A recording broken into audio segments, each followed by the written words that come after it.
All right, all right. What is good, everyone? What is good, everyone? OJ here. Welcome back to the stream.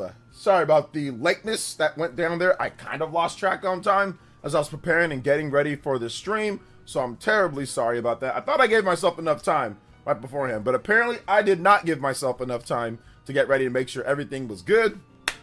So you guys know I kind of have like a pre-game ritual when it comes down to before I start my streams. So my bad. I went a little bit over and did not notice that I went over on time. So I'm terribly sorry about that. But we are going to have a great show tonight. I'm confident that we're going to have our platinum streak. I am confident that we're going to have a long 3-hour stream plus. I am confident that everything's going to be lit tonight. And we are starting off good with my man Justin with the Lucky 7. Let's go. I'm hoping to see more of Hades 2 and enter the Gungeon 2 tomorrow. Really have beyond zero expectations though. I'm sure there will at least one thing kinda interesting. Enter the Gungeon 2 is another good one. Another good one. Another really good one that we need to talk about more. Absolutely. Shout outs to Justin for reminding me about that. You guys remind me about all the good indie games. The problem is that I don't remember a lot of these games. That's the problem that I have. I don't remember a lot of them. So you guys give me your predictions for the good indie games coming tomorrow. And yes, most people after that partner showcase are kind of like, yeah, whatever. Like, wake me up when the Nintendo Direct happens, you know? So that's what most people are saying right now. Shout out to my man Ralphie. It's your boy with the $9.99 boosting us to the first 15-minute extension over a clock.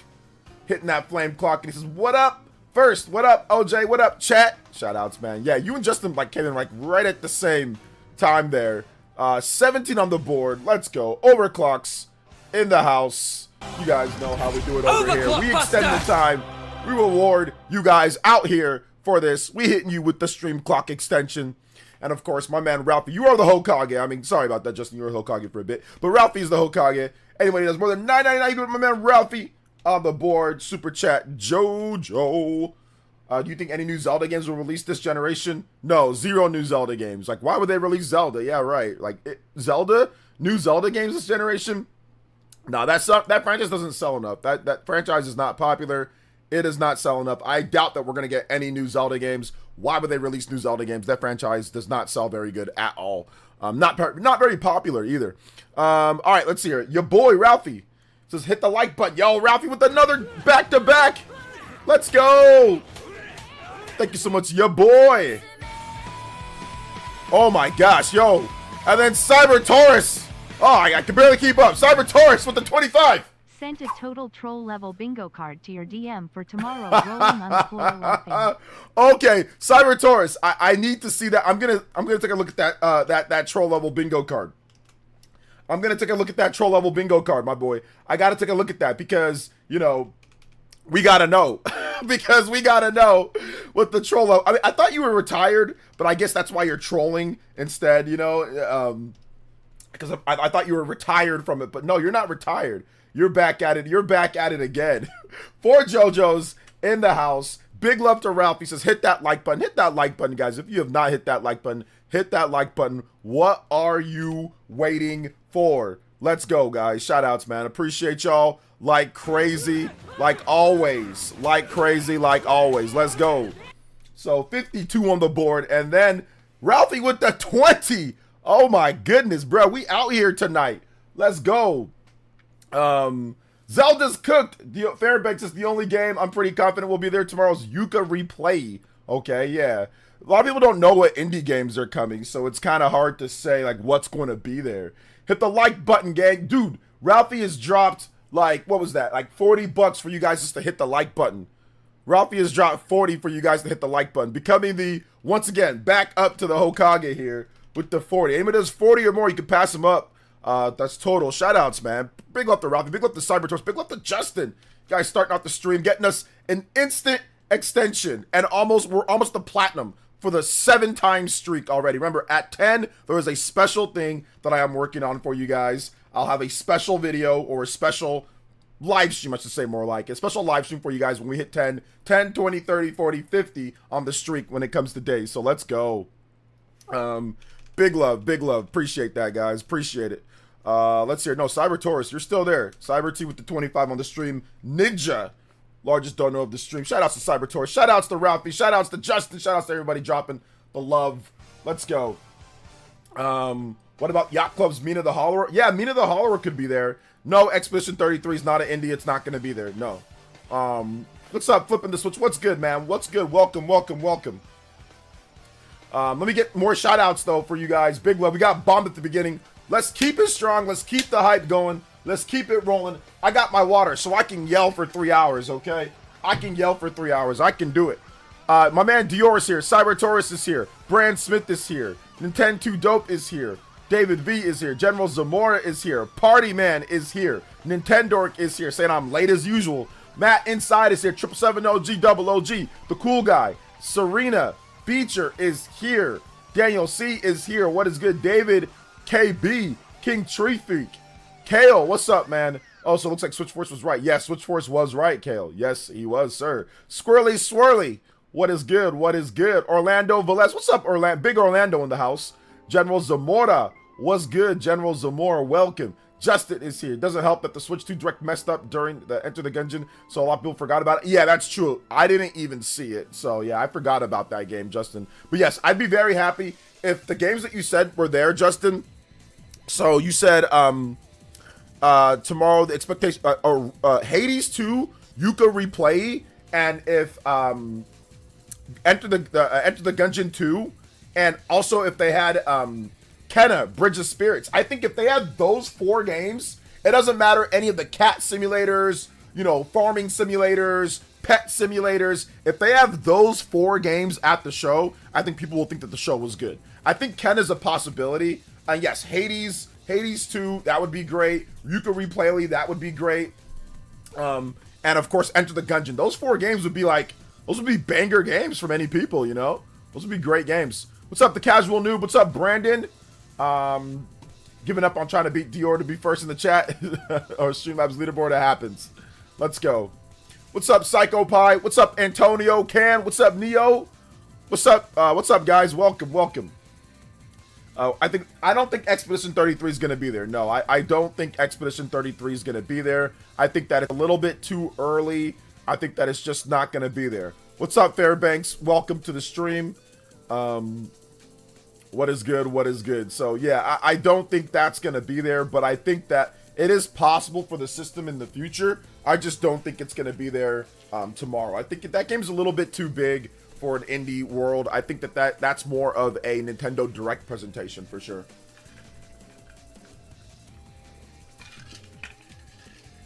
That would Expedition 33 with Mario outfits or Nintendo outfits. Justin with the $3. Slay the Spire 2 is another one I could see announced too. It hasn't been confirmed for Switch yet. Slay the Spire 2, another one as well. I think the first Slay the Spire was on the Switch 1, right? Or what's up, Rob Navarro? Welcome. Thank you for the $3, Justin. I appreciate that. We out here with the Combo Breaker. Let's go. 75. Only 25 more combos for that Platinum Streak extension. Let's go. The King is Watching is a great PC indie. I want for Switch. The King is Watching. I have not heard about that. This County probably will be there. I already pre-ordered it. Okay. Do you think any of the possible games will shadow drop, OJ? I mean, yeah, they always have at least one shadow drop at most events, so I'm pretty sure something will shadow drop. So yeah, something will probably shadow drop. They always do at least one shadow drop during like these Nintendo Directs or these presentations or these different things that happen. So, I mean, chances are though, like I said, if those 4 games that I said are there, I think that people are happy regardless of what happens. I think Hades 2 will make a lot of people happy. Hey, there's Hades 2 because Silksong's not going to be there. We get a release date for Hades 2. Maybe we get a demo or something like that, but we get a release date. We get Kenna. We get, Yuka replay, and we get Enter the Gungeon 2. Boom. Bada bing, bada boom. It's a wrap. Great show. No matter what else they show. I think those 4 games would be very good. I think that also with the Switch 2, the indie game quality will go up. I mean, there was a lot of crusty indies on the Switch 1 for some reason, man. They were making it seem like that system's like a PS1 in power at times. So, I mean, like, I think just getting a res bump and getting a a resolution bump and a frame rate bump for a lot of different games is a good thing, because a lot of indie games play way better on Switch too. Some of them that had some frame rate issues all smooth out. So it's going to be interesting to see what indie developers have dev kits, because there was the reports about they didn't get their dev kits on time. So clearly indie developers have got their dev kits now, because it's Switch 2 games. So they've had their dev kits or whatever. So it's going to be interesting to see what they bring to the table, you know? Darkest Dungeon 2. Okay, yeah, nice. Shout out to Cyber Taurus, he's here as well. What's good? Huddy's here. What's up, Huddy? Astral's Off the Chain is here. Roger is here as well. Don't go home, Roger. Don't go home. Stay right here. Well, you might be at home, though. Shout out to anybody who knows the reference when I said that. Who knows what show I'm referencing. Go home, Roger. Let's see here. Agchi. What's up, Agchi? Welcome. What's up, Dan? I'm doing good. Silk Song is not on the card. Yeah, we're gonna look at the card. Or maybe should we save the card for tomorrow? I think we should save the card for tomorrow morning, like early. Because I'm gonna be up like at 4 a.m. getting ready. So I'm gonna finish the stream tonight. I'm not gonna edit any videos. I'm gonna probably play some DK Bonanza, hang out with my boy, and then I'm gonna go to sleep early so I can wake up by like, 4 o'clock, so I can get ready, get here by like 4:30 or so. Shout out sister. Never knew how much I missed you. Yeah, sister. Shout out to sister. Good show. I think smaller indie devs still don't have Switch 2 dev kits. I disagree, because there's definitely gonna be smaller indie developers that have dev kits that are gonna be at this show. So do all indie developers have dev kits? No, but do smaller indie developers have dev kits? Absolutely, or they wouldn't be at this. They wouldn't have this in indie world right now, if that was the case. Let's see here. You will 100% get at least 2 bingos on this card. Okay, I want to see this card. I'm not gonna show it yet, but I want to see this. I actually want to see it and what it looks like, just so we can kind of get an idea. Oh my gosh! All right, so I think this is what I'm gonna show it now, because it's totally a troll. This is what we're dealing with right now. At this point, we're dealing with this right now. I think we should get a bingo. I mean, it's just indie game.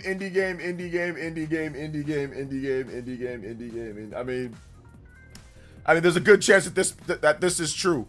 There's a very, very, very good chance that this becomes true. Shout out Overclock. Actually, I owe you guys a few more notifications. Speaking of the Overclock Buster, so let's hit you guys with a few of them right now.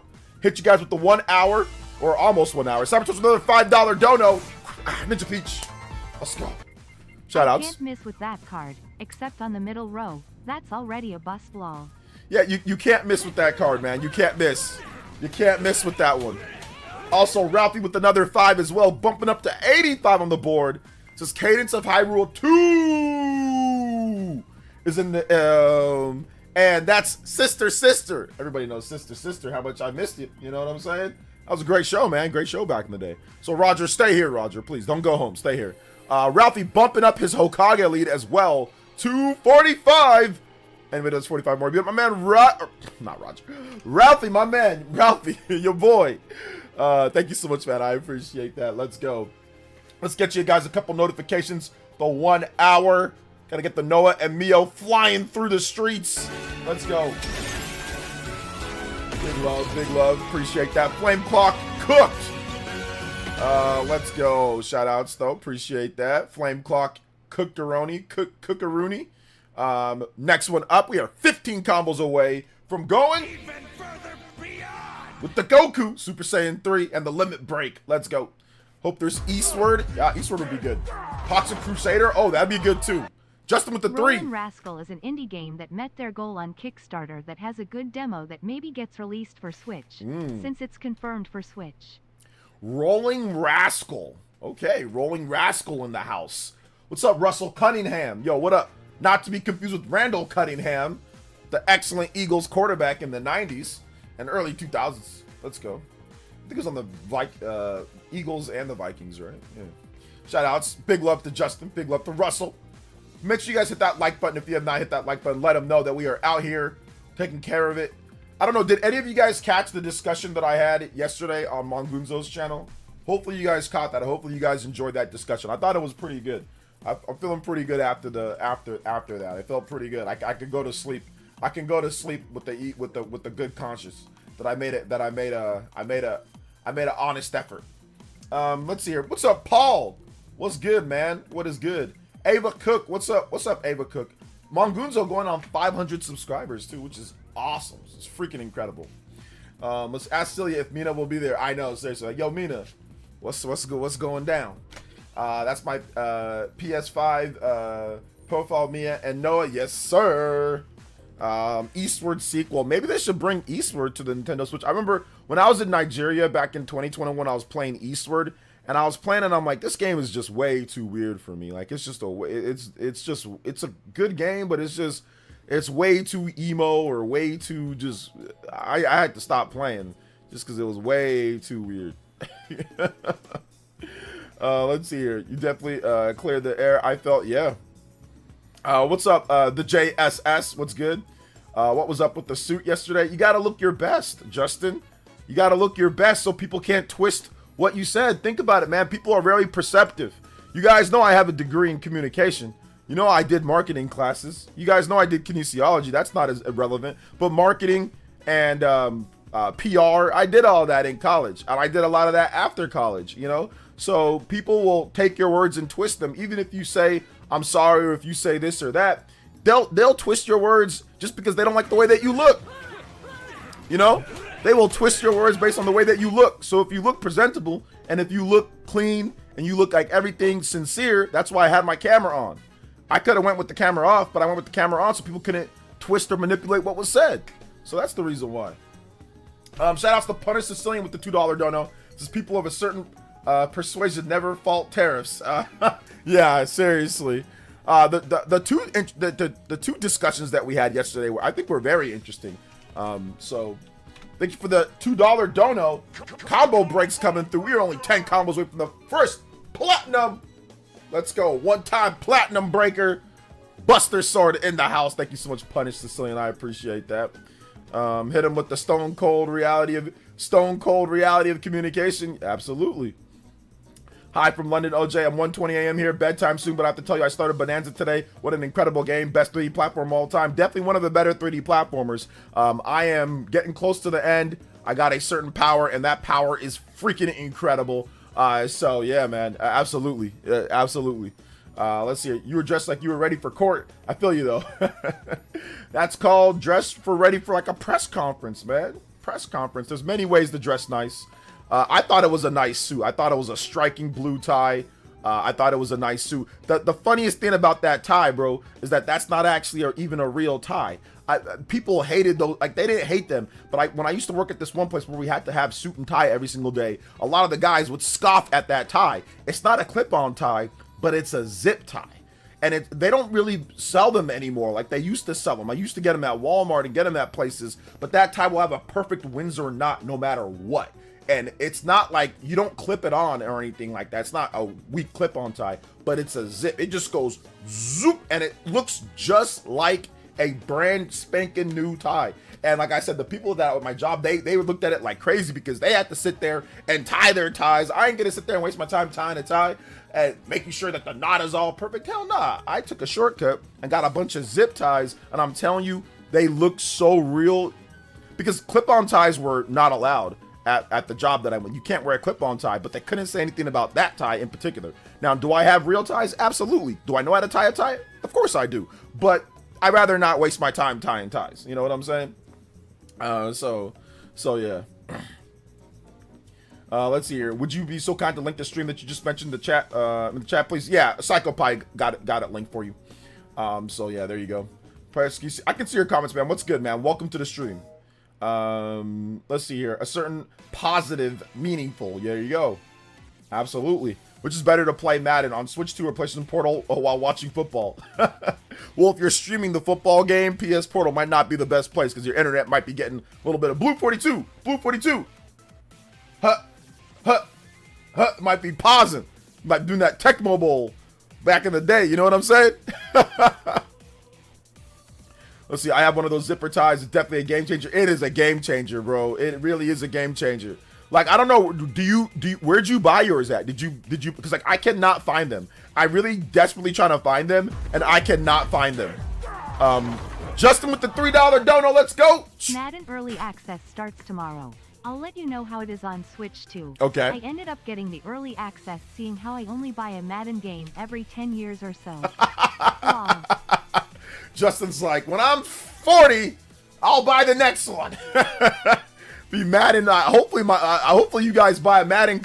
Buy Madden. Listen, I will be all in on Madden when my son is on the cover in 25 years, probably, or 24 years, 24 to 25 years. You guys, I will make sure that you guys, all of you guys, buy that Madden. I will buy multiple copies of that Madden when my boy's on the cover. Oh, big love. Thank you so much for the $3 dono, man. I appreciate it. I got the zipper ties from Walmart. I don't see them at Walmart anymore. I do not see the zipper ties that's where I got mine. But I bought those like more than a decade ago. Like how many years ago now? 2012, 2011. Like, so I bought those 14 years ago, going on 15 years ago. The Switch 3 will be out in 25 years. I used to have leather zipper ties. It was great. Yeah. I only found one. I went to my mom's house. I was like, man, I need a tie. So like I had like a real tie, like a real gray tie, but I'm like, no, I don't want a gray tie. I wanted a blue tie.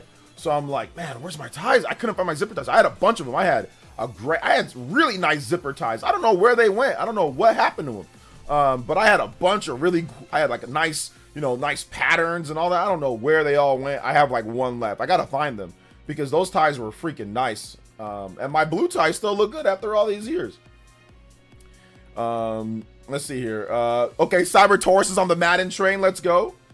Let's see here. OJ dressed like Kevin Samuels just for a debate. There was no debate though. Shaw X, there definitely was no debate. There was no debate. Psychopath with the $5. Ninja Peach. BF6 early access is also tomorrow for the 2 people who care. I am those 2 people. Dude, lots of people care about that game. I think there's going to be a ton of people playing it. People definitely care about this new Battlefield looks incredible. People care about that for sure. Thank you for the $5 dono. Then also Massive Rican with the 49 months of the Ambu tier. Let's go. This is missed the 4-year mark, but I wanted to shout out players, since the community, the mods, and the ninjas that make this place such a great place to be. Mad love to everyone, and here's to another 4 years. Yes, sir. Thank you so much for the Ambu tier. My man, Massive Rican, one of the best elite ninjas. Definitely part of the squad, so I appreciate you, man. Thank you so much. I appreciate that, bro. Let's see here. Damn, you cooked them that bad? What I'm saying is that there was no debate because I didn't go there to debate. I think he went there to try to debate me. I don't know for sure, but there was no debate. I gave him a clean apology. I gave another few. There was some psycho guy in the chat that wanted to fight me, like, because he said I was talking about his family and all that, because, whatever. He came here talking trash to me first, but I apologized to him. There was some other psycho dude on Twitter. I gave him a clean apology because there's some weirdos being weird, and doing some other stuff outside of that. So I just wanted to bury the hatchet and move on.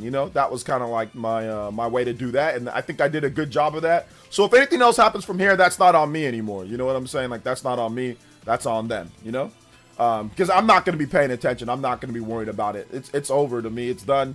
It's behind. It's in the past. So we can all just move on and we can enjoy the games. And that's what I said on the show. I was like, man, the cool thing about my channel is that I don't have to stir up drama in order to get interest in my channel. I can talk about Nintendo. I can talk about Daemon X Machina. I can talk about indie worlds. I can talk about all this stuff. And yeah, we're not going to have, massive numbers, but we're going to have good enough. We're going to do fine. You know what I'm saying? And as we get new games, Nintendo Directs, Metroid Prime, it's going to be great. We don't got to do all that. J2 Blue with another $5 Ninja Peach. Not gonna lie, I was expecting a boxing match yesterday, but I respect that you went about it amicably. Yeah, I think a lot of people were expecting that, considering how I've spoke on here. But sometimes you got to hit them with the curveball. You know what I'm saying? I think a lot of people were expecting that. Thank you for the combo breaks. Let's go, and we have the Platinum Buster Sword. Hey yo, let's go. Shout outs, man. Appreciate that. I have not tried Apex. I tried to boot it up, but it was taking too long to get into a match. So I just decided to quit out of it. But I do have it downloaded, all 78 gigabytes of it. So yeah, maybe we'll check it out. Let's see here. Let's see here. Never let him know your next move. Never let him know your next move, man. Never let him know. Kill him with kindness, as they say. Seriously, kill him with kindness. Let's go. So yeah, early access is open to all. Logged into the EA app account.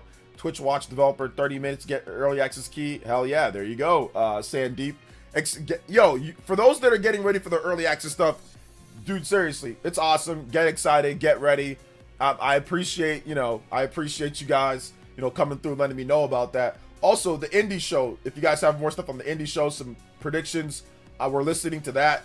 Mario 40th anniversary, what do you guys think is going to happen for that? There was a fake box leak for the new Super Mario Bros. Bundle, but that could be real. I mean, Nintendo could be doing that. Like, I wouldn't be surprised if we got a bundle of the new Super Mario Bros. Games in 4K 60, or like, on the Switch too, like where you get new Super Mario Bros. 2, new Super Mario Bros. Wii, new Super Mario Bros. What was it? You got the DS, Wii, and the 3DS. I wouldn't be surprised if they bundled all those games together and packaged and said, yo, here's $60. Just throw it together like they did with the, in the 25th anniversary, right? So yeah, I wouldn't be surprised at all if they did that. Would not be surprised at all. Let's see here. A trailer for the Mario movie. Ooh, that'd be interesting for a trailer for the new Mario movie. So yeah, let's go. I have over 650 hours in Apex on Switch 1, so I've been enjoying Switch 2 version so much. It's really night and day difference. The fact that you put in 650 hours into the Switch 1 version of Apex, your eye, the blur, you know what I'm saying? Like, the fact that you just were playing that for that long. I mean, I think I played it one time. I was like, I said no mas, I said I'm good, I'm Gucci. So honestly, just want to get something for the Mario movie 2. I'm cool with whatever. Nice, let's go. Love Mario Galaxy 2. I think Mario Galaxy 2, like a remake or a high-end remaster of Mario Galaxy 2 would be so cool. I think that'd be dope. After Mario Wonder, who wants to play New Super Mario Bros. Game? I think that there are definitely people that are nostalgic for New Super Mario Bros. So even after Mario Wonder, people still buy New Super Mario Bros. U Deluxe on the Wii. On the Switch, which is whatever, right? And they updated it. People still buy that game. So there are people that are nostalgic for those New Super Mario Bros. Games because those were their first Mario Bros. Games. I mean, I know that sounds weird to say that, but a lot of the kids today, that's their Mario 1, 2, and 3. Those games. Damn 2D Mario All Stats sells me a Switch 2. So please no LMAO. Yeah, damn 2D Mario. Okay, yeah. Well, I think it's gonna be a new Super Mario Bros. Collection because we can already play all the old school Mario games like through NSO app. Shout out to my man Zoo. Thank you for the big $10. But I think that a new Super Mario Bros. You can't play those games unless you emulation or you have the native hardware. So if they put all of those games on the Switch 2 and put it in one package, I think that's definitely a possibility. And like I said, while we're all old, or a lot of us are old, and we didn't grow up with those games, we played those when we were older, so we're kind of like, this is not great. If you're like 15, 16, 17, 18, even early 20s, like those new Super Mario Bros. Games like were your childhood. Those were like, oh, these were the games that you grew up with. So they hit it a little bit of a different way compared to people that are older. Yes, do I think that Mario Bros. 1, Mario Bros. 2, Mario Bros. 3, like those games are better, but it's still other people's, first games. OLED for $299 at Walmart? I did see the Switch OLED at $299 at Walmart. I did see that, so people can stop getting mad. I wonder how many people are going to report on that, but probably not. Probably not many, because like there are people that were angry that the Switch that's already been out for that long gets a price increase because of tariffs. So it's but yes, I did see that. Which I figured that would be the case. You'd see people still discounting it, still putting it at different prices and stuff like that. So yeah, absolutely. Doesn't surprise me. That's why I don't ever get too high or too low when it comes to certain things, At least I try not to. Sometimes I do, and I end up sometimes falling on my face. So yeah. Shout outs to Justin. Shout outs to Zoo. Upping to 116 on the combo breaker. We are getting close to the platinum and a half. 1 times platinum and a half. Let's go. Upping our powers. Thank you so much. Nick93, I think you saw what I saw about Matthew Stafford, right? Now you saw what I saw, didn't you? Check that out. I worked out this morning like at 5 a.m. So your boy's got to stay hydrated tonight. Madden 2026 outsold Mario Kart World on the eShop. Heard from diehard Nintendo streamer Obi Plays. I mean, listen, it's based off of revenue, right? That Madden bundle revenue, it's $100. Mario Kart World is not. It's $80. So essentially, if you can have a bundle that's higher, obviously there's a lot of people that are pre-ordering it or whatever. So then therefore it's going to jump up. Now, is it going to stay outselling Mario Kart World? No.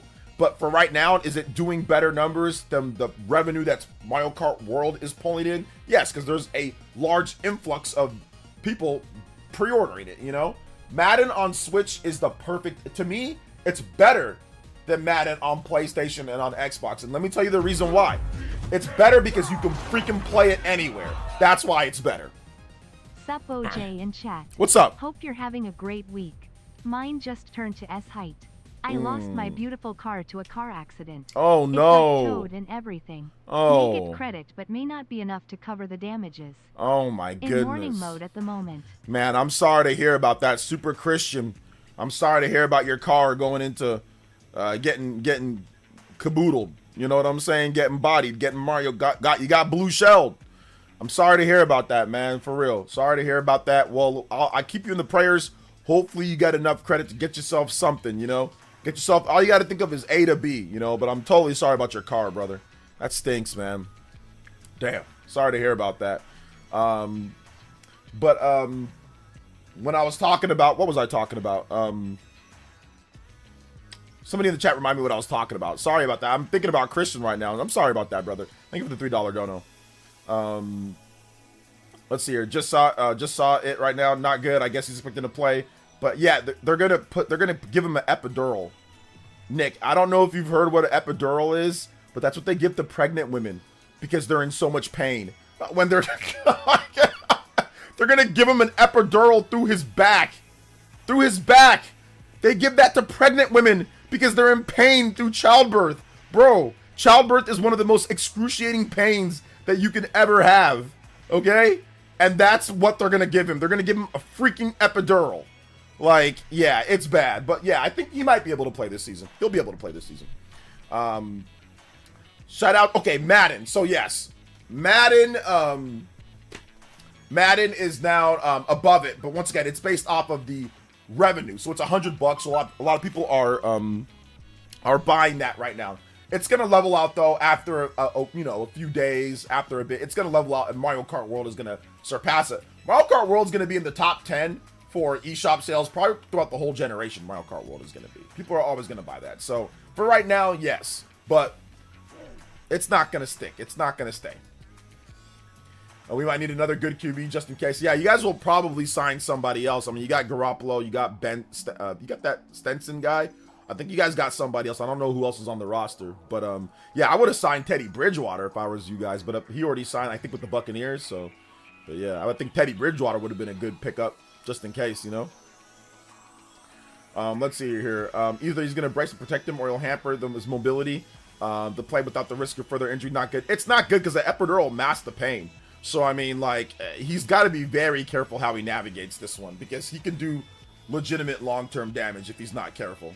An epidural that's, like I said, that's for pregnant women going through childbirth. Like, they insert it into your back and stick the juice directly into your, like, right to your spine, right to your back. It's a direct shot, you know, to help it work instantly. So, Eagles backup Tanner McKee could be a starter option for their team, maybe. Let's see here. Yeah, epidural. Yeah, giant yikes. NCAA football should be on Switch too. Yeah, it would be nice if NCAA football was on Switch too as well. Yeah, I think they should get that next year, hopefully. Sonos, is the audio industry confirmed to raise the price due to tariffs? Greedy Nintendo. Yeah, I mean, we had our debate yesterday about the whole situation. I think I'm kind of over. I'm not going to be talking about it too much, but I think I kind of proved, without a shadow of the doubt, that tariffs were the cause of it. You know. Let's see here. Tyler Foster. What's up, Tyler Foster? Welcome. What's up, Egomaniac? Welcome. You getting Madden physical or digital? I'm not sure yet if I'm even going to get the game. A lot of you guys are saying that you're going to pick it up, though. So, I mean, if Justin's getting it, Cyber Taurus is getting it, I mean, then like, I'll probably pick it up at some point, but I don't know how I'm going to pick it up. I mean, probably just digitally because, you know, what's the point of buying it physical when there's going to be updates? They're going to be downloading new rosters and updates and all sorts of stuff. So, Madden's one of those games where, like, downloading it digitally is not a big deal. Because, like, you're probably not going to want to have to insert that cartridge every time you want to play it, you know? That'd get annoying. That'd get to the point to where I don't want to buy it anymore. But, yeah, we'll see, though. We'll see. Don't get it. I got Madden 25 last year, and it was so bad. I'm just gonna get it maybe just to play with a few of you guys, not because I think it's gonna be good. Not because I think it's gonna be really good. Ryan Cardo, what's up, Ryan Cardo? Welcome to the stream. What's up, Bad Set? Welcome to the stream, brother. Well, if Sonos had a business plan, they wouldn't have to raise prices. Yeah, I know. And I was like, the business plan discussion was funny because I was like, yeah, Nintendo did have one. They freaking moved the whole plant over. Well, if they had a better business, I mean, like, so what? If they had a better business plan, never mind they moved their whole freaking manufacturing to a different country to try to avoid it. That is a business plan. Oh, well, not good enough. How? That's small fry. I'm like, oh, Lord have mercy.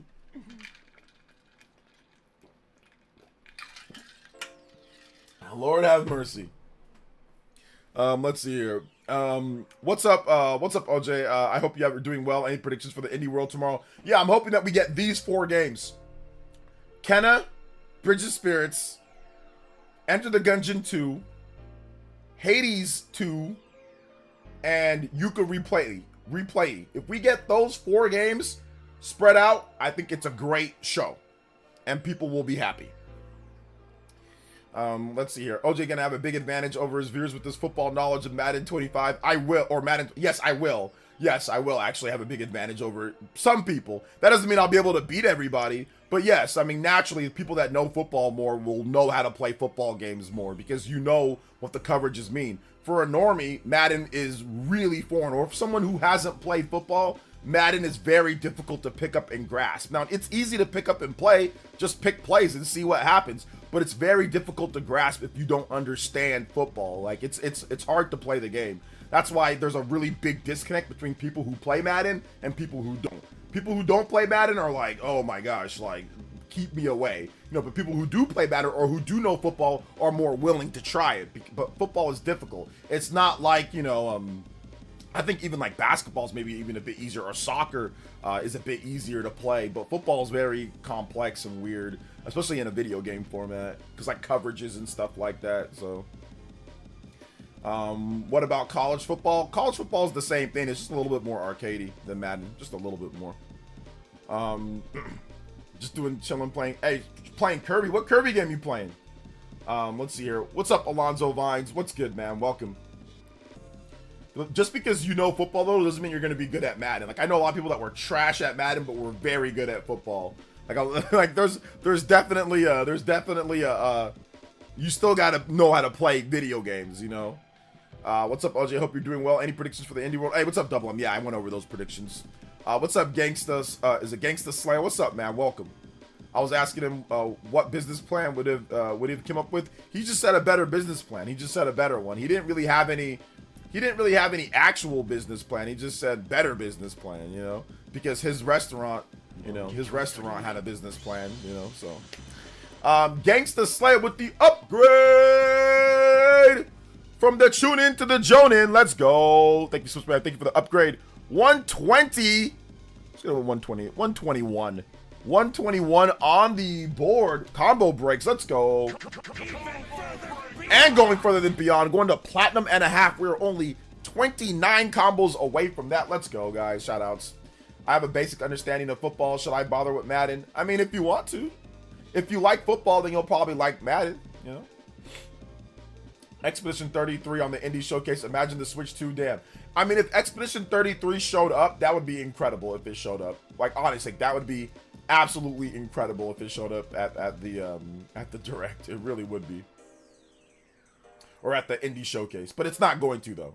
It's not going to. Nothing much. Playing DK Bonanza. What's up, Alonzo? DK Bonanza. DK. Donkey Kong. Yeah, that's pretty much the business. The business plan was eat the tariffs. That was pretty much the business plan. Even though nobody ate the tariffs.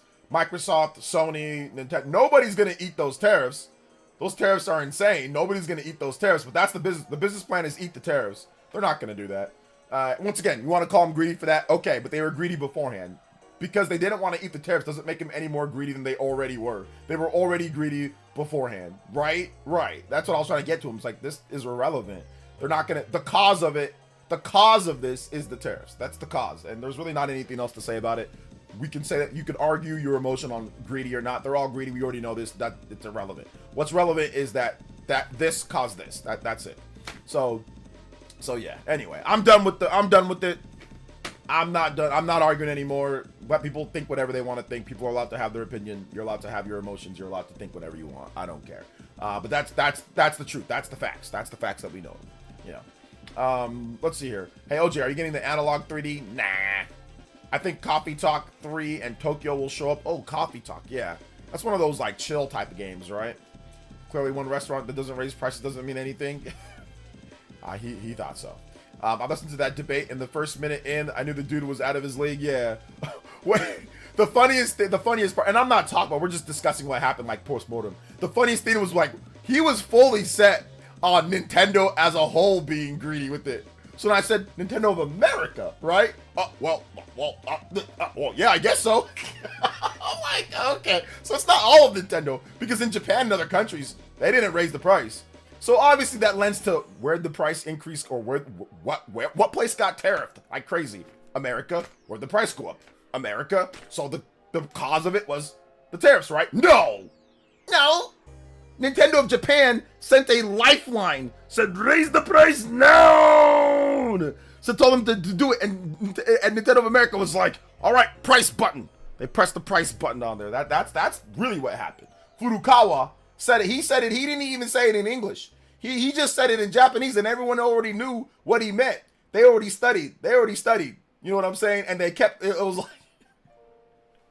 it was like North Korea. You got to keep clapping until your hands start hurting. You know what I'm saying? You better clap for everything that Furukawa has to say. And if you don't, you in trouble. Cyber Taurus with the 5-time champion, Spinner Rooney. Yo, let's go. Thank you so much, man. I appreciate that. Thank you for the support, brother. Thank you for the 5 gifted. Yo, let's go. Lego. Let's get some 10 pointers up there. Let's get some 10 points on there. So shout outs, man. Appreciate that. And my man Sabotage, you are now the gift ninja.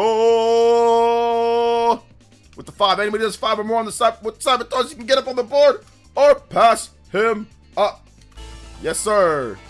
Appreciate that. Thank you for the 5 gifted, and Sabotage again with another 5. No. Sheesh, went away for a couple days. Y'all let that number dip.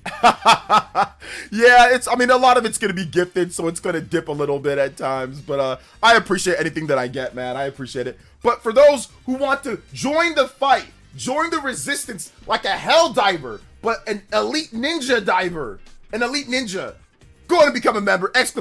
Member, all lowercase. Join up. It's only $1, and it supports the daily blabbering. You like yapping. You like someone yapping, but yapping with substance and yapping with style? You're going to want to become an elite ninja here. ! Member. It's only $1. Shout out to my man Cybertorch for hitting up some of the elite ninjas, passing them out like candy. Let's go. Appreciate that. W gift. Hellpod drop theme is my theme. There you go. Come on, soldier. Yo, let's go. Thank you so much. Shouts to Cyber Taurus. Yo, we out here going up further. 14 combos away, platinum and a half on a random Wednesday. Yo, let's go. Lego. Shout outs to Juice, man. Bond in the house. If I haven't said what up to you, make sure you say what up. Breezy, 2K. Breezy, Brandon Bryce in the house. Bloodless. Yo, Retro Dragon, John Foster. All in the house. Yo, shout outs, guys. Thank you guys for the support. And or more, thank you, Cybertaurus, and then getting all those guys some memberships. Let's go. What up? Justin with the 3. Demon X Machina 2 is looking like a must-play for me. It is a must-play RPG. I did a video on that today. Must-play JRPG, must-play RPG. It's looking incredible. I just don't... They better not Dragon Ball Xenoverse. They better not... Or Dragon Ball... What was it? Dragon Ball Sparky. Oh! I'm gonna be like Pinky! If they freaking Sparking Zero, were they out here with the 30 FPS? Bro... Oh, I'm gonna be like Pinky, bro. I'm gonna be like Pinky. Say another word. Oh my God, they better not, bro. They better not. I'm gonna be be like Pinky there. I'm gonna be with the full Jerry curl. I'm gonna be with the full Jerry curl at those Damon X Machina offices. I'm gonna be there. Ooh, I'm gonna be like Triple H and the D-Generation X to WCW with the damn tank. I'm gonna be like they're saying, I'm gonna be like DX, Monday Night Wars. Bro, they better not. They better not, bro. They better not. OJ's a bit hyper today. Are you on drugs? That's how you know that you don't ever come to my stream. The fact that you have to ask me if I'm on drugs for simply making jokes that I always make, and I always act this way. So that's how you know you don't come here too often. Of course I'm not on drugs, my man. It's a joke. It's a joke. We are having fun. So yes, we have fun. You gotta entertain. You're gonna speak loudly. You're gonna be a bit hyper. That's how you entertain. Let's see here. They're going all out on Switch 2 version. Bro, they better, bro. They better. Ooh, man. Like I said, I'm gonna be like Pinky. Bro, say another word. I swear, bro. Oh, man. They better. Because, like, Dragon Ball Sparking Zero, that's a travesty what's happening with that game on Switch 2. It didn't look 60 during that direct either, so it didn't. I'm thinking, man, maybe there's some type of mistake, you know? Let's see here. Wow, the guy is fun at the party. Yeah, I know. Seriously, must be the life of the parties. Mario Party Jamboree also didn't get a resolution boost as well. Didn't get a resolution boost from the Switch 1 to the Switch 2. What's the I'm pretty sure it's isn't it 1440p on Switch 2? So got a resolution boost. Justin with the $3 dono. Will a Dragon Ball game ever be 60 FPS on a Nintendo console again besides Xenoverse 2 when you play on one? I think Dragon Ball Fighters is 60 FPS. Yeah, that game's also 60 FPS. But yeah, like we need something, bro. We can't have this. We can't. Yeah, I know Switch 1, but Switch that is a travesty. That is a Why is there even a Switch 1 version at this point? But I get it because of sales. Very low effort port. Very low. I wouldn't say low effort port, but not a great port. Not a great port. Even like a 40 FPS would have been ideal, you know, or not ideal. Would have been okay. That's more manageable. But a 30 for a fighting game like that, nah. I mean, even though I played all of those games I think they were 30 FPS on PS2, so I played it like that on PS2 or whatever. But still, like, nah. It becomes like and it's like a game key card, and it's just like, nah, I'm good, you know. What's up, Shane? Welcome. Let's see here. Yes. Oh my God, yo, that is too big of a crazy overclock. Hold up. That's not right. I don't know how that extra 3 got there. 142. Big love though, guys. Appreciate that. One of these days. Let's see here. Switch 1 shouldn't even exist, bro. Damon X Machina 2 digitally for Switch 2. I can't wait to play the game early next month. Yes, September 5th. I'm glad that it's coming out early next month. I'm glad that it's coming out like September 5th. That's the first weekend, if I'm not correct. The first weekend there of, yeah, the first week of September. So we go from Sunday, that will be August, the end of August, then boom, that first upcoming week, it's a Friday. So it's going to be really good. Super exciting. They could have made the mode 40 FPS with VR, or they could have just lowered the resolution. Like, I think that needs to be like a resolution lower, like, you know, lower it to 720p, some DLSS or something like that. That's not it, man. But hey, look, it is what it is at this point. I mean, people always said the game was cooked anyway, so I mean, yeah, it's like eh, but I mean, people always said the game was dead or cooked or whatever. People aren't getting it anymore anyway, so whatever. It is what it is. Let's see here. I'm trying to understand why we are still getting ports of games that are still 30 FPS. I'm not sure, man. That's just weird.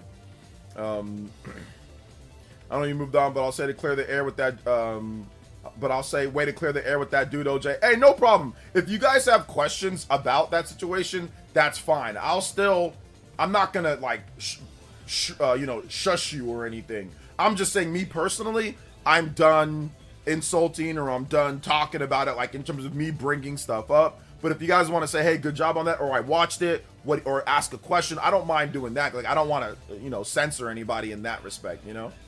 So yeah, it's all good, brother. I appreciate it. If you guys have questions on that, I'll answer them, Borderlands 4 using 60 FPS gameplay in the trailer when it's 30 FPS on Switch 2 is crazy.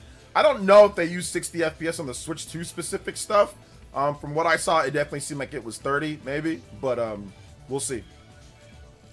OJ, would you agree that Bandai is one of the laziest developers in the industry? Their anime games are so lackluster in their creativity and effort. I think that when it comes to their anime stuff, they are definitely lazy in some regards. Not in everything. I think that they do try at times. I think that their other games, like outside of their anime stuff, is actually pretty good, you know? So yeah, there's some truth to that for sure. At least uncap the Switch version for Sparking Zero, so maybe if you play it on Switch 2 backwards compatible, maybe it would hit 60 or something. I agree. But I agree. Can the Switch version and give the Switch 2 version 6 more months or more.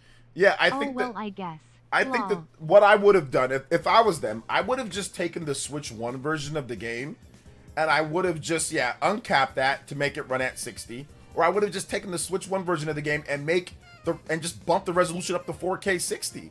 And then just say, here, this is the Switch 1 version and the Switch 2 version are the same, but the Switch 2 version, you get 4K 60. That's what I don't think both versions at 30 is a good idea. Like, there's no 60 FPS version. Like, I think that's a terrible idea. I think they definitely should have just made the Switch 2. If that was the case, just make the Switch 2 version a bit better than the Switch 1 version. Just add enough detail to the point where you can still get it at 60.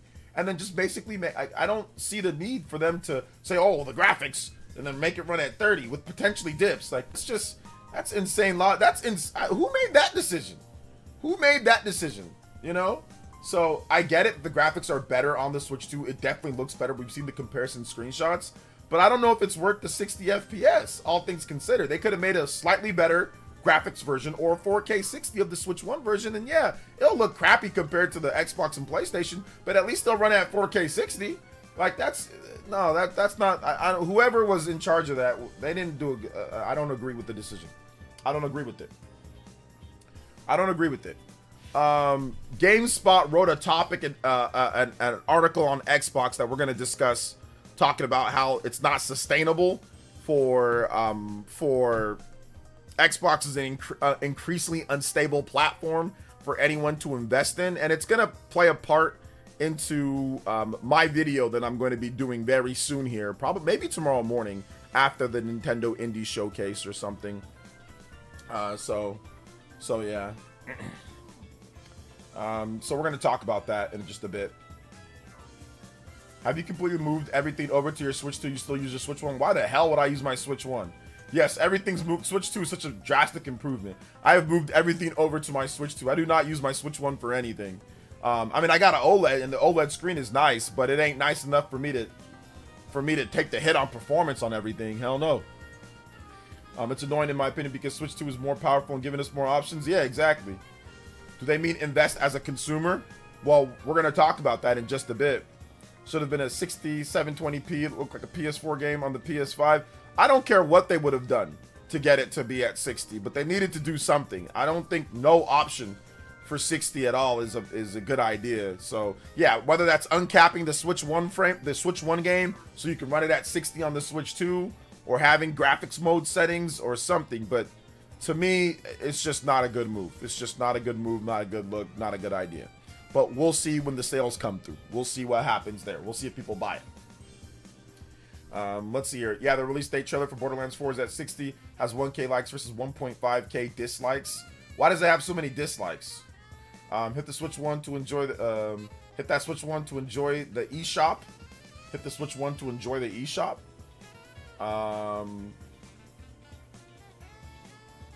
No, the eShop on Switch 1 is trash, right? Like, it's way faster. I actually find myself going on there more because it's way faster.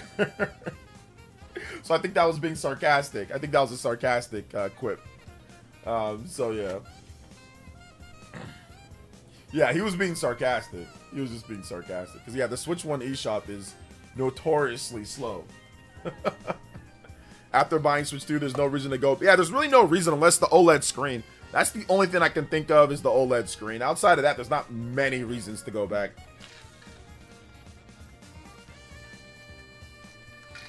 Not many. Maybe some, but not many. Oh man. We were talking about Dragon Ball Sparking Zero, Kale. after buying. So yeah. Shout outs to Ralphie. What's good, guys? Oh my God, yo! I just noticed this. Justin, thank you for that 3. Appreciate that, fam. 5 combos away from the platinum and a half platinum and a half Buster Sword coming back out. Let's go. Randy Pitchford said it'll run at 30 with dips, but the trailer is at 60, so straight up not Switch 2 version. Yeah, I mean when they do a launch trailer, sometimes it's not at the same. Like they did the same thing. Nintendo did the same thing with Persona 5 Strikers, where it was like the PS4 version or something like that. So yeah, sometimes that happens. Chrono Rig with the $5 dono and 7D with the 26 months.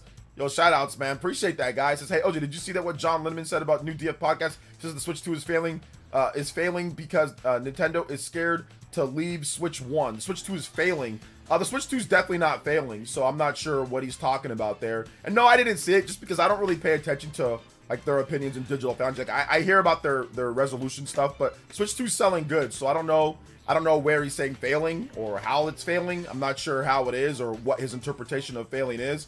But yeah, it's definitely not failing from what we know with the sales numbers and all that. Definitely not failing. So yeah, I don't think that's, once again, I didn't watch the podcast, but I mean, I'm not sure if he even said it like that. I mean, a lot of people take his words and kind of take it out of context. But yeah, Switch 2 is definitely not failing. So yeah. I think somebody else came, I forgot who it was. I think it was just another artist came in and said that he said something along the lines of like, he's not confident in third parties or whatever the case is, but you know, whatever. I don't know. But the Switch 2 is not failing. We have the sales numbers. We can look at the stock on Amazon. We can look at the stock. We can look at the sales on Target. We can see that there's inventory moving and it's selling normally. So yeah, no, but hey, look, and everyone's entitled to their opinion, right? I'm pretty sure everyone's entitled to their opinion. Thank you for the $5 though. Appreciate that.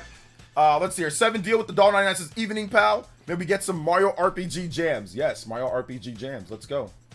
Mario RPG music.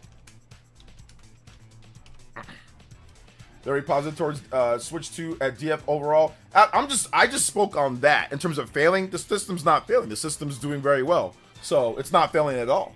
So like I said, I don't know what he said, and I know that they're positive towards it, but I just haven't really been watching other people's opinions about things. So shout out to Digital Foundry. I don't have anything negative to say overall. I don't really watch the DF Directs.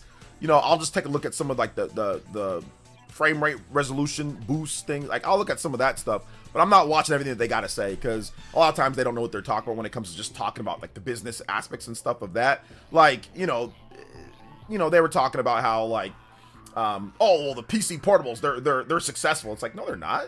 It's not. They're like, oh, they're successful. They're very like no, they're not. Like, but based off of what? Based off of what? How are PC portable? Because you guys get 55 million different models every single day. That doesn't make them really successful. Like, so they just kind of say things, you know, at times when it comes to other stuff outside of the technical aspects of a system. So I don't really pay attention too much or take what they got to say super seriously. But yeah, in terms of that, if that is true, hypothetically speaking, once again, it's out of context. It's in a mess. Like you got to probably listen to the whole thing. But of course it's not failing. We all know that. All right, Super Mario RPG. Let's get this going. Beware of forest mushrooms. Let's go. I feel like people are just taking turns saying dumb crap about Switch 2. I'm not counting the criticism either. Yeah. The legitimate stuff is okay. Sabotage with $5 dono. Switch 2 failed to entertain me on my trip, but only because I left it at home by accident. Are you able to play Gerudo Valley Remix from Smash Ultimate? I am. I can play Gerudo Valley Remix. Thank you so much, Cyber Taurus, with another $5 dono. Get this to 157. And we got the platinum. You guys know the Buster Sword is coming out. My man, let's go.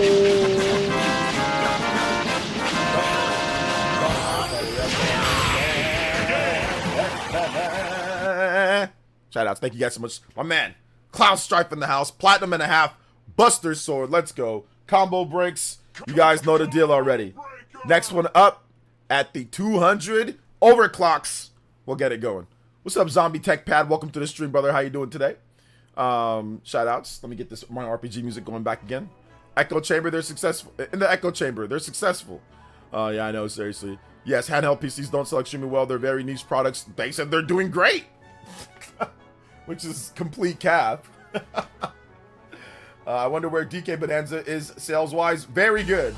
It's been #1 on Amazon in like almost every country, plus #1 on the eShop for like the last 20 days.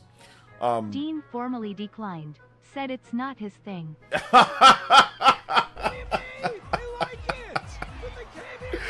Yeah, of course it's not his thing. Of course not. Okay. So for full transparency, Flipping the Switch, who's a very good friend of the channel. You guys all know Zoo, one of my associates, one of my colleagues, good friend of mine. A lot of different things. I asked him to talk to Nintendo to see if we could have a civil, normal discussion about sales numbers and his lies. And he didn't say that his lies. He just said, discussion about the sales, Japanese sales, and the tariff situation. And Dean declined because he does not want to be, he does not want to be pressed on someone that knows what they're talking about. He simply wants to farm really stupid people. And you're not stupid if you watch Nintendo. Obviously, you can watch this to see if you're curious. But he farms really dumb people. He farms hate mobs when it comes to it. And he manipulates data and numbers. And that's the reason why he declined. And I'm not doing this to hate on him. This is not a hate on Nintendo or whatever, or defend Nintendo. But he lies. He is a liar. He is a liar. And I'm not trying to be mean. When it comes to Nintendo, as a person, I don't know how he is. This is not talking about his family or not talking about anything else. I'm not trying to start up any type of crazy drama. But his videos are a lot of lies and a lot of manipulation. And he doesn't want to talk to me. It's not because it's not his thing, because he can talk. He can talk all day into a mic. He doesn't want to talk to me because he knows that he's going to get called out and it's the jig's going to be up because I'm going to publicize it. That's the reason why he doesn't want to talk to me. It's not that it's not his thing. It's not that. Someone who talks about negativity all day, they love debating and arguing. That's their whole thing. Otherwise, they wouldn't be so angry about something. The fact that if it was someone else, he would talk to them. If it was somebody smaller than him, he would talk to them. If it was somebody that he thought that he could gain off of, like another hater, he would talk to them. But he doesn't want to talk to me because he knows that I'm gonna rip him apart and his numbers. He knows that. He's probably watched my videos on sales numbers. I know he's caught some of my videos on sales numbers. So it's not a hate, but he is a liar. So I'm gonna say this. I'm not gonna say this as like a negative thing once again towards him. He's doing his thing. He's getting his views. He's making his money. It is what it is. But what does that tell you? That he doesn't want to talk about his own stuff that he says in his videos. What does that tell you? He's a liar. He's a liar. He's lying and manipulating data. Otherwise, you would have no problem simply just discussing with another content creator what you've said. And we didn't even say debate. We just said a discussion. You would have no problem, So that's really what happened there. I mean, I think that says everything that you need to hear about that guy in his videos. So I don't take him seriously, and now for sure I'm not going to take him seriously because he just formally declined, our invitation. Which, to me, if you're talking about sales numbers, if you're talking about facts, you're talking about that to a big audience. You're getting 10,000, 20,000, 30,000, up to 100,000 views. You should be confident enough to discuss your facts and discuss your numbers to anybody. You should not shy away from that if you have factual information, and he doesn't. That's why I said he's not a numbers guy. Mongunzo, he's not a numbers guy. No actual real numbers guy is gonna shy away from a debate about numbers or a discussion about numbers. Nobody that really knows numbers is going to shy away from a discussion about numbers. I don't care how big or small your channel is. If you know numbers and if you're confident in your opinion on the numbers, why would you shy away from a discussion that can get you bodying a much bigger content creator? I would love for if Mr. Beast or if somebody with 500,000 subscribers or whatever challenged me and said, OJ, your numbers are trash. You know what I'm saying? Or you want to come talk? I'd be like, hell yeah. And I'm going to cook you as soon as we get. I mean, I wouldn't say that, but I'd be like, oh yeah, I'd love to talk. Let's do it. Because that's a big way to one up someone that's sitting there and doubting what you got to say. He could have got a ton of new subs, but it is what it is. It is what it is. He does not want to talk. And I know the reason why he doesn't want to talk. He's full of it. It's BS. A lot of it is BS. So that's just how I feel. Once again, it's no knock on him as a person or his family or as anything, but the fact that he did not want to simply talk about facts, about the numbers, tells you everything that you need to know about it, about what he's trying to do. It's very clear that he's doing things for just trying to get revenue and money. That's it. He's just that's all it is. That's all it is. There ain't nothing more, nothing less now. It's confirmed. I said people are free to do what they want, but they have no respect for people that lie on purpose for money and views. It's whack as hell. Yeah, and it's a common thing on the channel. It's a common thing on that channel. It's a common thing on multiple channels. It's a common thing on on YouTube. Just lie. TikTok, just lie, manipulate, just do all sorts of weird stuff, right? In order to make money. And you know what? That's fine. Once again, if that's his thing, you know, he's probably going to do it all generation, but you guys know where to get the real facts. You guys know where to get the good and the bad when it comes to the numbers. If something's going good, I'll tell you this is good. If something's going bad, I'm going to tell you it's going bad. I am not going to manipulate things like some people on YouTube. So there you go. There you go on that one. He doesn't want to lose the dummies. He doesn't want to lose the dummies he's from, because I would stream the hell out of this one. I mean, it'd be on Zoo's channel, but I'd stream the hell out of this one. I'm like, ooh, I'm ready. I would stream the hell out of this one. This one I would take on, because we need to get this one out to the masses, you know? Oh, man. Let's see here. Shout out to Wrath of Math. Big up to Wrath of Math with the $5 dono. What's up, Wrath?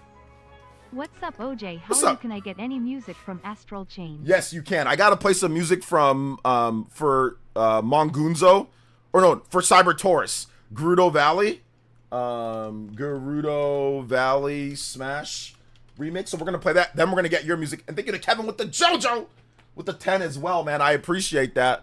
Let's go. So let's add in what you guys got here. Wrath of Man with the $5, man. Thank you so much, Wrath of Man.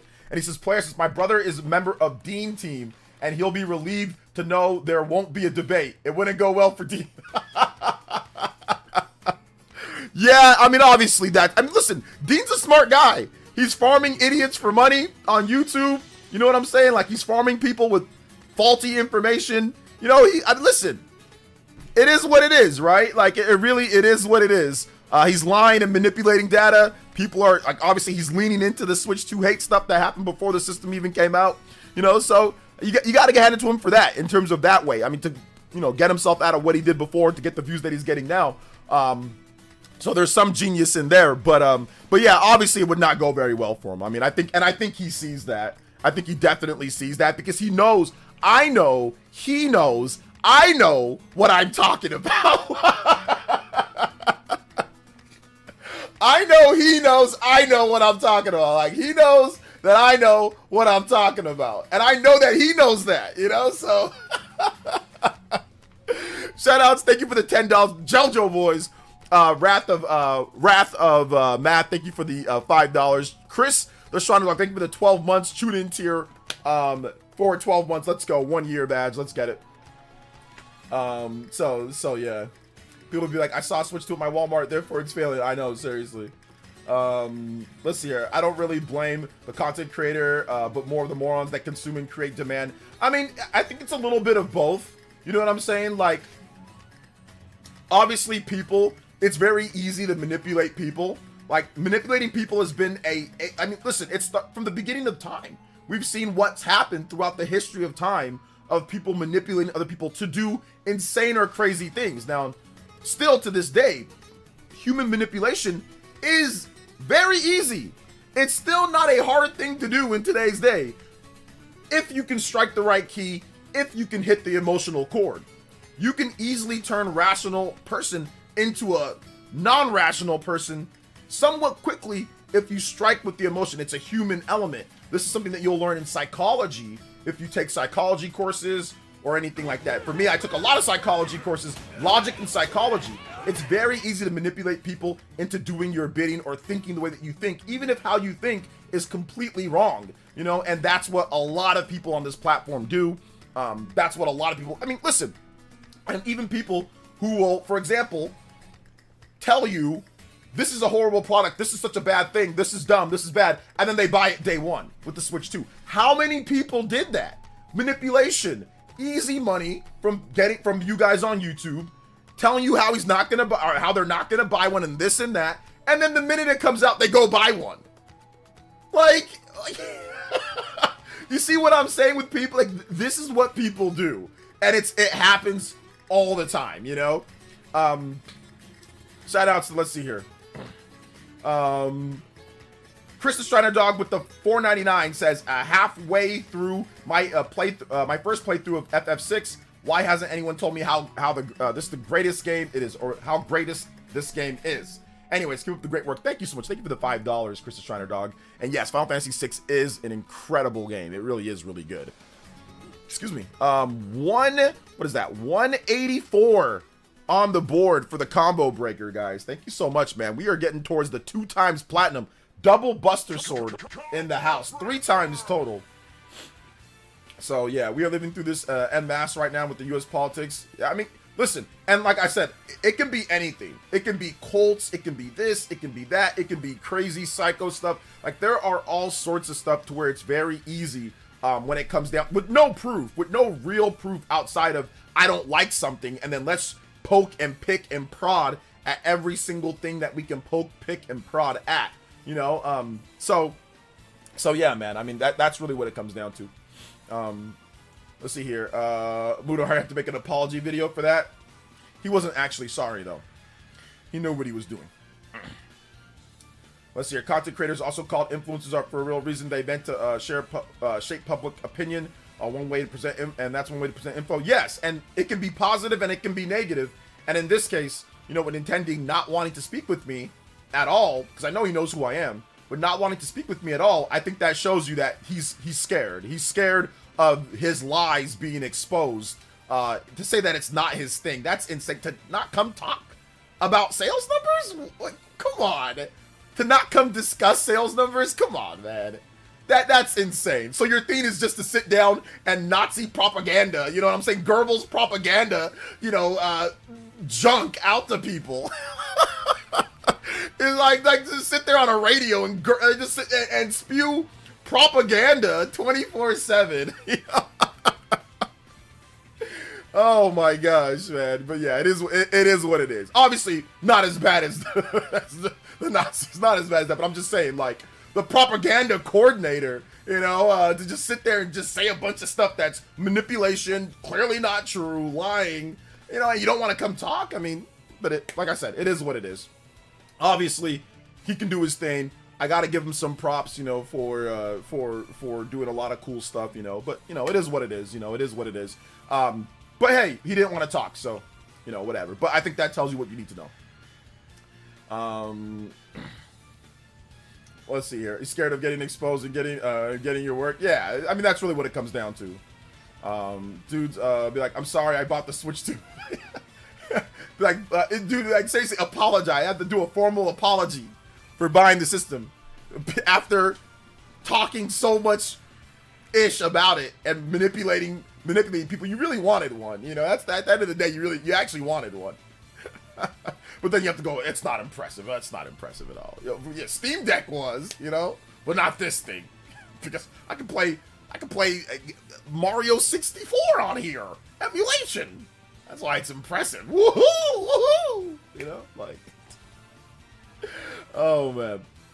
I check out the content, but what? Well, let's see. I'll check out the content. But what is he saying about Nintendo sales? The Japanese sales is what I'm going to be focusing on. He's saying that Donkey Kong isn't saving the Japan, or isn't saving Nintendo Switch 2 in Japan, or the sales. So essentially, what he thinks is that the Switch 2 is failing. It's not doing well in Japan. It's not doing there. So he thinks that the Japanese industry is collapsed. But he hasn't outright said that because no other system is selling anywhere near as high in Japan. But he just says Switch 2 is not doing good in Japan. And he's talking about the sales in Japan and saying that, oh, it's doing worse when it comes to like some months or some weeks they'll be like 71,000 or like 91,000. But what he doesn't add in there is that Nintendo is selling through all of their stock.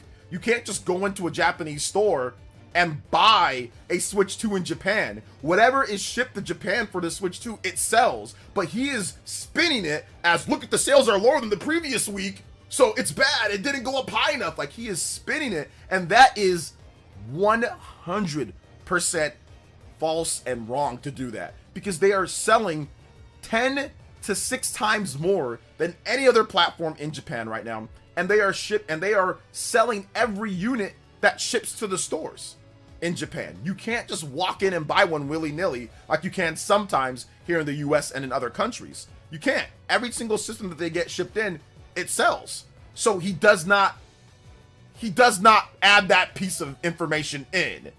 He does not. He just leaves that out and just goes off of, oh, well, it sold less. And that is malpractice. that is malpractice. That is incredibly dishonest to do that. Like, I can't stress how dishonest that is. It really is. And that's why he does not want to talk with me. That's the reason why. That's the real reason why he doesn't want to talk to me. Because I told Zoo to add in Japanese sales, and he said, no way, Jose, you know? Thank you for the $5 dono. That's the definition of not doing good.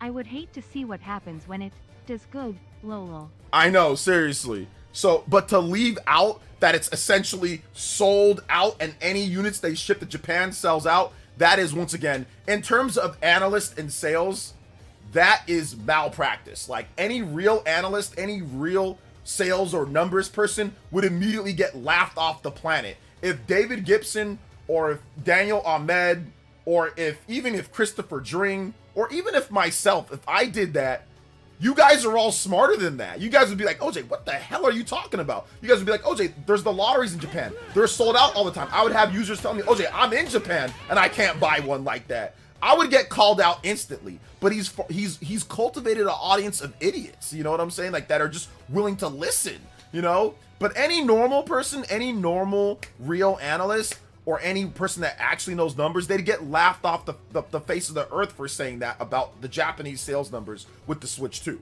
But once again, you can manipulate anybody in today's day, depending on where you are and how you say it, you know? But yeah, any normal analyst would get laughed off the face of the earth. Switch 2 is a trash console, not worth the money. Nintendo was done for. So here's my Switch 2. Yeah. Yes, lying by omission. Lying by omission is that is another way of looking at it. But yeah, I would say I have to go with the malpractice. That is, in terms of that is like malpractice. That is like if there was like a league of analysts and numbers people, that would get you kicked off the board, kicked off the team right there. That is against team rules to not disclose that that every unit that is shipped there sells. That is insane to not say that, to not emphasize that, to not say, hey, look, they're selling out of pretty much every unit that comes in. To base it clearly on last week to this week, that is insane. When they, one, sell 10 times plus more than anybody else, and two, sell out of pretty much all their stock that they get shipped there. That's insane. So I know it sounds like I'm going overboard, but I'm telling you, if any normal analyst did this, people would laugh them off the face of the earth. I'm telling you right now. Thank you, Shots, for the $5 though. We are getting really close. Combo breaker and going. Yes, sir. Appreciate that. You can do the same with the PS5, but the difference is that it would be facts. Nintendo's held to imaginary standards. They can be beating everyone, releasing a big game almost every month. People will be like, when are they gonna fix the sales? When's the content coming? I know Nintendo probably prioritizing shipping Switch 2s to Americas over other parts of the world because they know that the price could go up here. I mean, there's definitely some, yes, they are definitely, because there's way more people here in America, so you want to be able to have way more stock, and the stock is selling through normally, you know? So they are definitely shipping more Switch 2 systems to America than in Japan, for sure. They are definitely shipping more. Obviously, you're shipping more to the Western territories, Europe, you know, US, other places, South America, all that, you know. But Japan still gets a good amount, but Japan only has, what, 100-something thousand people? Or, sorry, 100 million people? I forgot the population of Japan, but I know it's nowhere near the size of, obviously, the US. Kevin with the $6 in the pockets, getting us all the way to the 200 Buster. Let's go. 200 Buster Sword Platinum. Yo, Kevin, we call him the cleanup man. He's always getting us there. Yo, combo breaks. Also, let's get the next bit of music that we need to get up. Shout out to Smash Brothers Brawl. But the next bit of music, what is the next bit of music? Okay, any music from Astral Chain. Astral Chain.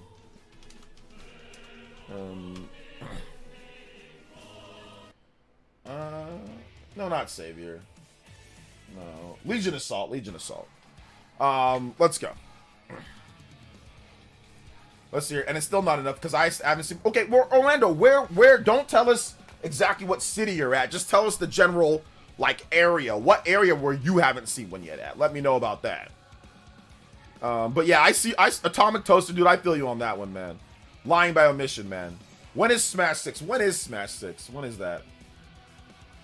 When is Smash 6? But I mean, even if you look at the weekly Japanese sales, it's still significantly better than any other system in Japan. Like if you look at the PS5, like for those who don't know, which once again he admits this information, you're not mentioning the competition. You're not mentioning what's next. What's next is nowhere even close. If you're gonna bring up Japanese sales, you have to bring up the full scope. You can't just hone in on one and say, what about the others? You know what I'm saying? Like, who cares about that? I'm just gonna talk about this. You got to talk about the others. So if we do actually do some real sales analysis on this channel, which we do that, Famitsu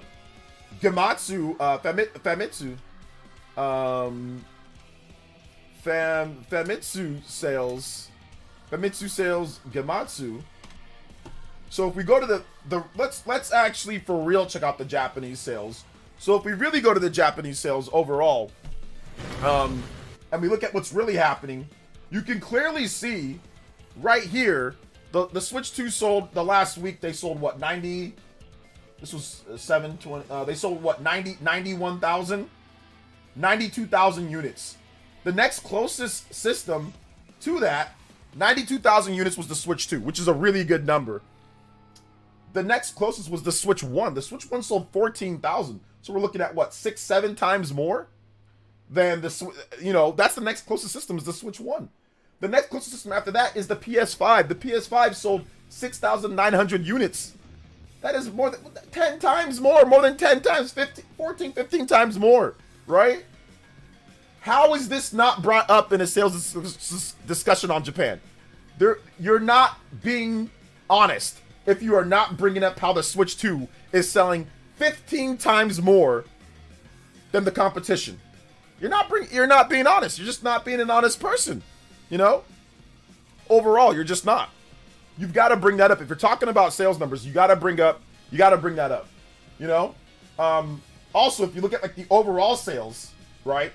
So you can look at the lifetime to date sales for right now. Now we're going to get new numbers tomorrow. But right now it's at 1.8 million. Think about that for a second. It's at 1.8 million. 1.8 million already. If you look at the other systems, the PS5, its total since 2020, right? So going on 5 years is at 5.7. So it's what was that, 4 million units? It's less than 4 million units away. And the Switch 2's only been out for 2 months. Think about that for a second, right? If you're talking about just like the base PS5. Now, if you add in the PS5 Pro, the PS5 Pro's only sold 233,000, so that's not much. So this is a real sales analyst discussion. This is a real discussion. Like when you actually start comparing and you actually start saying, okay, how much better is it doing than the competition? Where is it at total sales wise? What's it on pace for? These are all the things that are real sales analyst discussions. That's the real sales analyst, not sitting there and saying it did 100,000 last week, so it did a 90,000, so it's not as good. It's not being said, bro. It's beating out every single other system by a country mile, by times 10 country miles. So yeah, I don't want to hear anything about the Japanese sales. You know, don't want to hear anything. Shout out to the Buster Store. We got to play that again though. Let's play it one more time. We did hit the 200 limit break, so we're gonna play it again. Let's go. Shout out.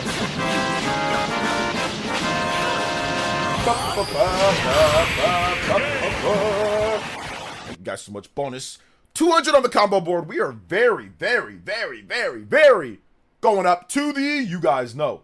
Even further beyond. Yes, sir. Shout outs, guys. Appreciate that. Can anyone think of the Japanese? Think on the Japanese Xbox. What's the difference between a country mile and a city mile? A country mile seems further than a city mile because a country mile, there's nothing. So it feels in your mind like it's longer. Whereas a city mile, there's a lot of stuff and you can usually quantify things by blocks. Like if you're in New York or San Francisco, so you can gauge a mile a lot better. Whereas a country mile just seems like it's way bigger because there's just nothing, you know? So it's a figure of speech, you know? Obviously a country mile and a city mile are the same thing. A mile is a mile regardless, but in the country, it seems a bit further, even though it's the same. That's where the saying comes from. Let's see here. Is it better than Switch 1 launch in Japan? It destroyed the Switch 1 launch in Japan. The Switch 1 launched with around 300 something thousand units in the first 3 days or whatever. The Switch 2 sold nearly 1 million. Actually sold over, if you count the My Nintendo store, sold over 1 million. So it sold 3 times more, and it's outpacing the Switch 1 as well. Now there was shortages because Nintendo did not anticipate the Switch 1 to be as successful as it was, but it still is blowing it out of the water. So yeah. Oh, did you hear? Oh, yeah, my son. He went, wow. Yeah, he did kind of. He got a little hypey. He woke up from his nap. Anytime that he wakes up from his nap, man, he wakes up from his nap and then he eats. This boy is ready to rock. He is ready to rock. He is ready to roll. He is climbing up stuff. He's jumping off stuff. Man, he turns into Spider-Man. Miles Morales. You know what I'm saying? He turns into Spider-Man. He starts jumping all over the place. So he has a good time. New icons available. Shout outs to the icons, baby. Shout outs to the icon. Yeah, he's got a lot of energy. I like that though, because then he sleeps so much easier. We give him a little bit of warm milk. Dude knocks out so fast. so yeah, I don't mind him running around and being all hyper. Let's see here. Yeah, I don't know. I'm gonna train him to be like Travis Hunter 2.0, so that's good. Let him run around. I'm gonna train him to run. I'm gonna train him to catch. I'm gonna train him to play defense. He's gonna be Travis Hunter, where he's gonna be playing offense, receiver. He's gonna be playing receiver, running back, and safety. I'm gonna train him in those 3 spots, and he can play anyone at any time. So he's gonna be the first person to potentially play all 3, which is safety, receiver, and running back, all 3 in 1. It's gonna be like Travis Hunter. It's gonna be Travis Hunter 2.0. So Travis Hunter play cornerback and receiver. I'm gonna be like, no, my boy's gonna play safety, safety, receiver, and running back. He's gonna be able to play 3. Let's see here. I wish MK World gave us an option to have an infinite item or your choice of changing free roam settings. Yeah, there's a lot of things that they have to do with the open world. I hope that they add some extra features and stuff. Hopefully, we get something at the next big Nintendo Direct. Just don't let him wait for a girl at parties. Listen, the girl stuff, we already got that situated and settled. That's not gonna be a thing. That's not gonna be a thing. How many catches for Hunter? Hunter has at least 40 to 50 catches this year. I'm gonna give him 40 to 50 catches. Travis is a great athlete, but the dude's gonna lose a bunch of money after his wife leaves him. Saw a video where a girl wanted to get married in Tennessee because divorce laws. Where he wanted to get married in Tennessee because of divorce laws. I mean, even if that's the case, then that's fine. That's his decision, you know. If that's the case and that's what she does, that's what she does then, you know. So it is what it is, you know. We can't regulate how somebody else moves, you know. And even if he does lose half his money, he still has a lot of money. So even if he does, it is what it is, you know. Mario Kart World has many updates coming down the pipeline. Yes. Let Travis live, bro. When she divorces him, it is what it is. Exactly, it is what it is. Dragon Gamer with the 29 months is OJ. Show the real game sales of Switch 2. HSR Music Wildfire. OJ, show the real sales. Yes, we show the real sales numbers around here. Dragon Gamer, yes, we show the real sales numbers. Let's see here. Shout outs though, appreciate that. HSR Music Wildfire. HSR Wildfire. What is that? What is HSR? Is that Honkai Star Rail? Okay, it's Honkai Star Rail. Okay, cool. Okay, I don't know if this is gonna get copyrighted, so I'm not gonna play it. I'm just gonna play Honkai Star Rail. Honkai Star Rail main. I'll play the main theme, but I'm not gonna play anything with lyrics and stuff like that. Dragon Gamer. So we'll play like the login menu instead, because that might get copyrighted by one of the singers. Sorry about that, but I can play the main menu for you.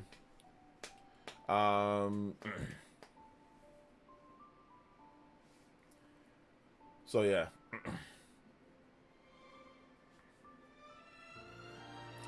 Yeah, he's going to learn on his own. You know, he's going to learn on his own.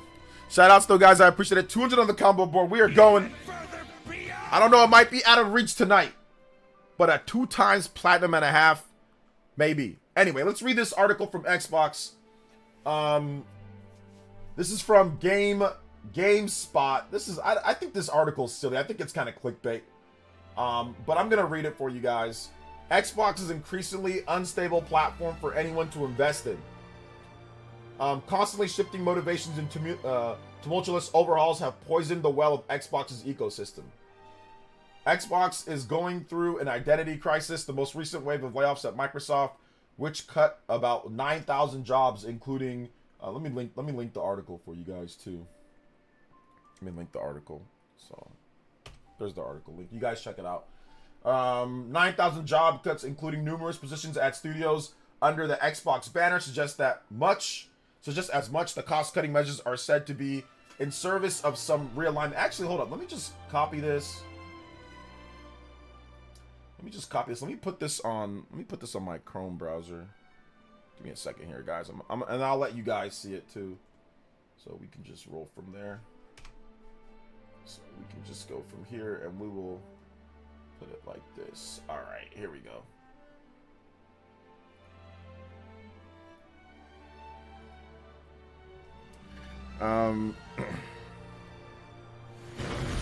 All right, so here we go. Identity crisis. These cost-cutting measures are said to be in service of some realignment. The organization has realignment. The organization that's always purported to set up these companies for greater success, and yet they keep happening, further eroding any trust and goodwill the brand may have built up from previous successes. After several waves of job cuts, restructurings, pivots, and strategy, and any other corporate jargon I've neglected to mention, I'm beginning to suspect that Xbox's growing instability deserves more scrutiny and concern from its developers and consumers alike. Let's be direct. The journey that Xbox has been on over the last decade appears to be a failure. Its famous spree of purchases and its subsequent management of its studios has churned out about as many blemished games as it has delays, cancellations, and studio closures. That isn't to say Xbox hasn't produced hits and gems, but along the way there, Xbox also has built up quite the track record of critically panned games, canceled projects, and defunct teams. No matter the aspect that you place under the microscope, Xbox is clearly bleeding through the bandages, and it keeps applying. Take a glimpse at the stable of teams at the Xbox Game Studios, Microsoft's internal publishing division. Its most recent layoffs resulted in the closure of at least one team under the banner. The initiative. This song's gonna get me copyrighted. DKC3 for the win. Okay. Closure of at least one under the banner. The initiative and the cancellation of its game Perfect Dark Turn 10, one of its stalwart developers on the Forza franchise, has been reportedly cut to the bone. Rare, which was working on Everwild while maintaining the live service title Sea of Thieves, is invariably in worse position on the other side of the layoffs than it was before. The brunt of the damage from moves like these falls on the affected teams and their workers, and it's a disappointingly common move for Xbox, which has done this at least once before when a similar reorganizing shuttered 4 teams in May 2024, including Arcane Austin and Tango Gameworks.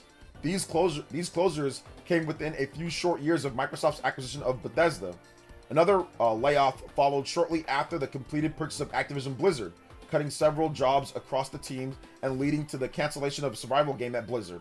The fact remains that bringing Bethesda's tremendous portfolio of megaton hits like Fallout and The Elder Scrolls in-house, as well as Activision Blizzard and mobile developer King, should have stemmed the blood loss. But Xbox's hemorrhaging and proclivity for the retail therapy only seem to worsen. This guy uses the thesaurus for sure. Seems to worsen each purchase. Anything else suggests the reckless endangerment of an entire industry. These moves should have uniformly led to a greater stability for developers under the Xbox banner and a greater deal of games on the platforms. They didn't. Some studios like Obsidian have miraculously flourished under these conditions, producing new franchises and hits in existing ones, solidifying its place in Xbox's crumbling hierarchy of studios. Others, like Arcane Austin, haven't been as lucky. and gamers and developers alike suffer when that's the case. Remember, there were content creators that were telling you that layoffs don't affect the consumer, that that layoffs don't affect the consumer and it doesn't affect you. Yeah, there were crazy Nintendo haters that were spinning this or spin any negative news into, well, Xbox, they just lay off the developer, but for Nintendo, they hurt the consumer. No, layoffs hurt the developers, they hurt the publishers, and they hurt the consumers. Layoffs hurt everyone, because if you bought an Xbox for Perfect Dark, or if you're looking forward to a game, and if they lay off the team and they cancel the game, that hurts you as a consumer. So don't be swayed by these morons that think that layoffs don't hurt you as a consumer because you never got a chance to even play that product. Hello?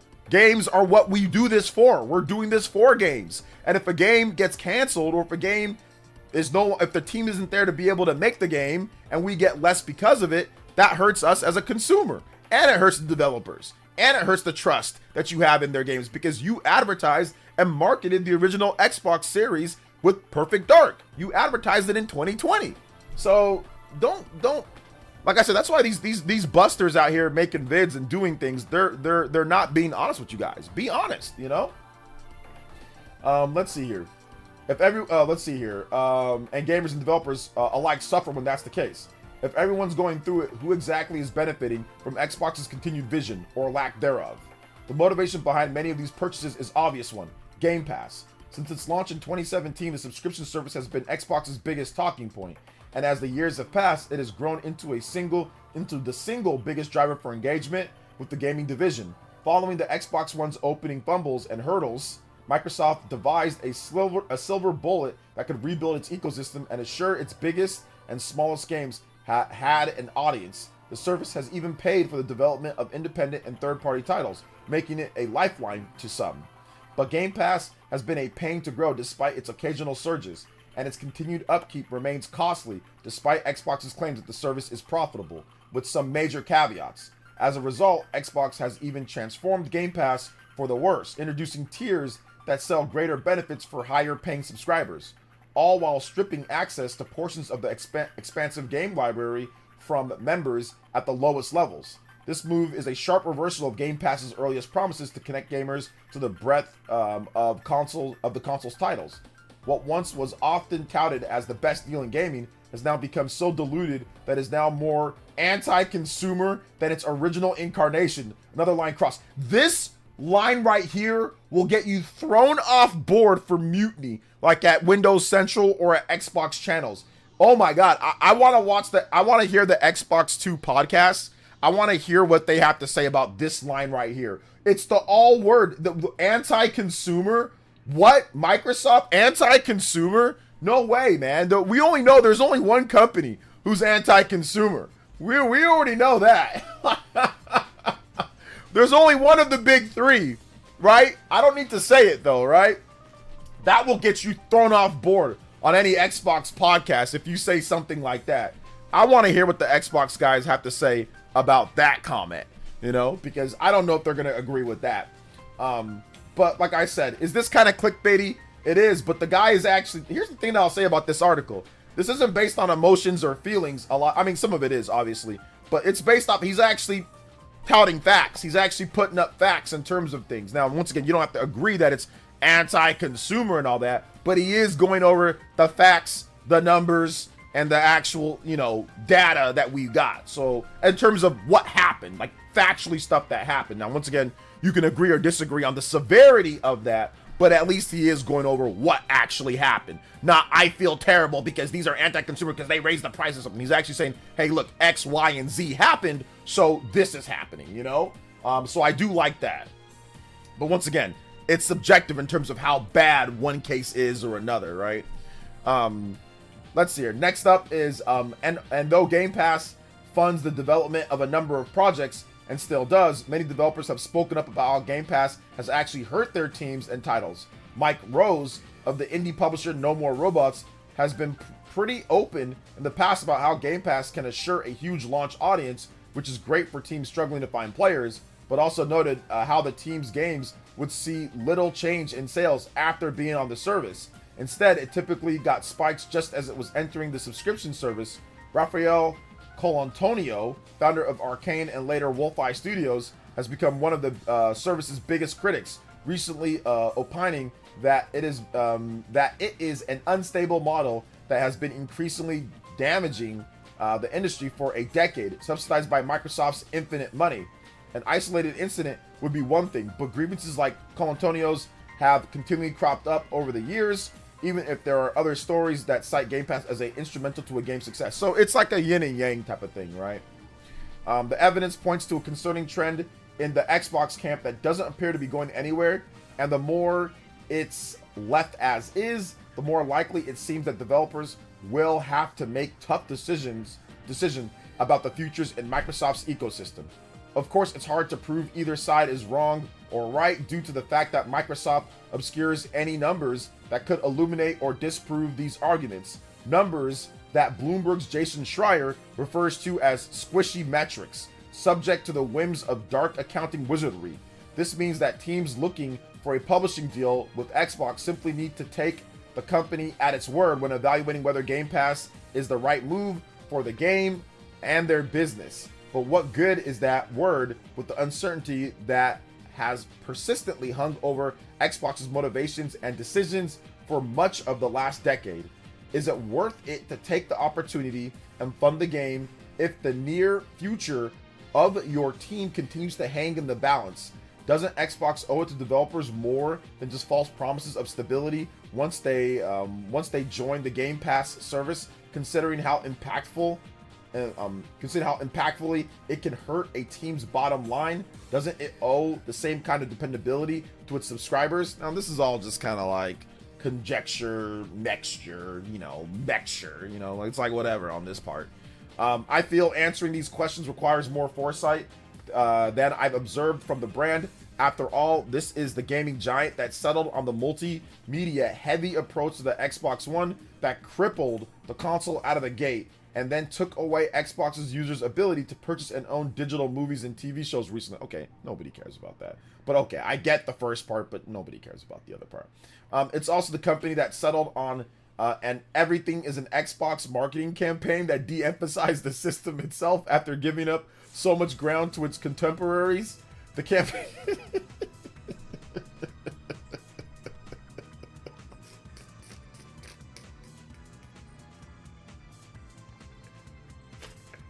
Furukawa was like, when he saw that back, he said, "Nani?"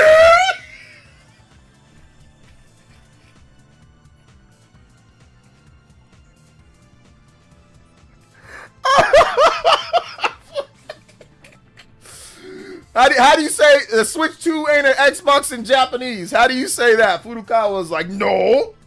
Oh man, that's hilarious. What's up, David? Welcome. All right, let me get back to. Oh man, the everything's the Xbox marketing campaign. Okay, the campaign isn't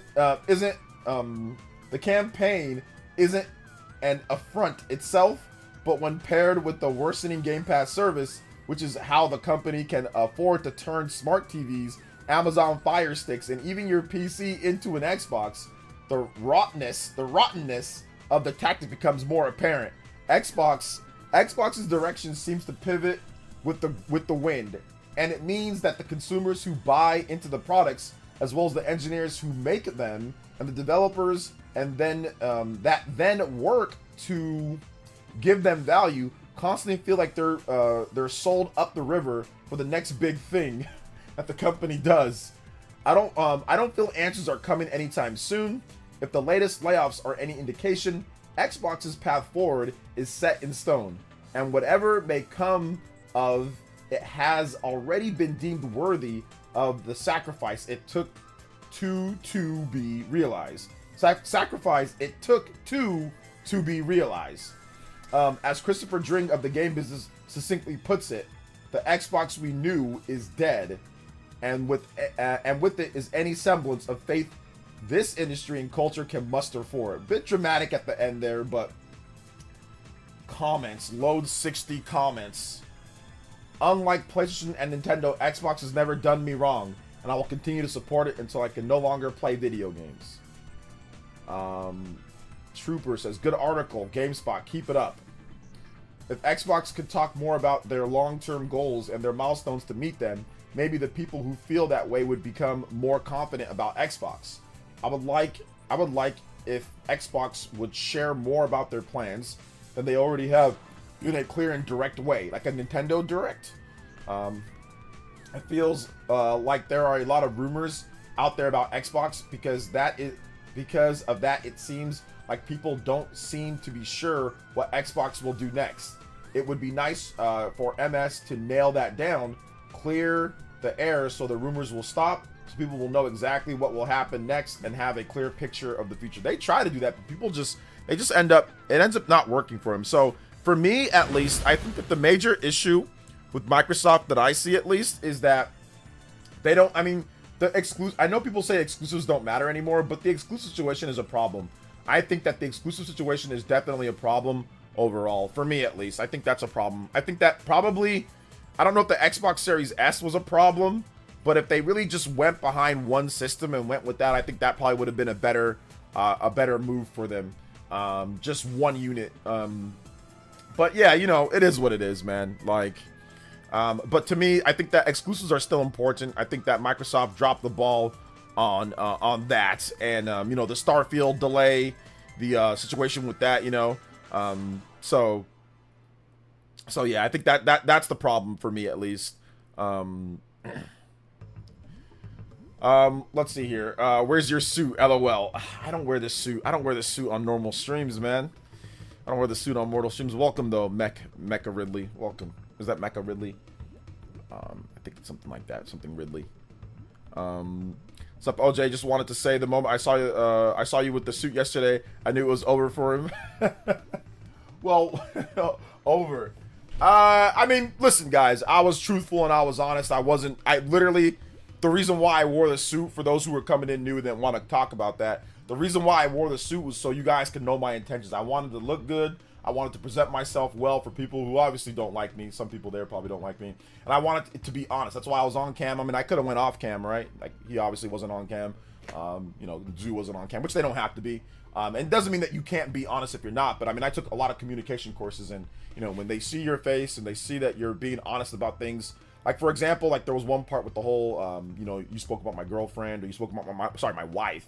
And he was like, oh, well, you knew that I'm like, no, I didn't. And you can tell in my face, if you look at my face and my body language, the minute that he said that, I was like, no. Now, if I'm off camera, I can simply just lie, and you wouldn't at least be able to read my body language or read my face. But when he said that, I was like, no, I don't know. I never, you know, and you can clearly look. He can see it, and I can see it. We can both see it, you know?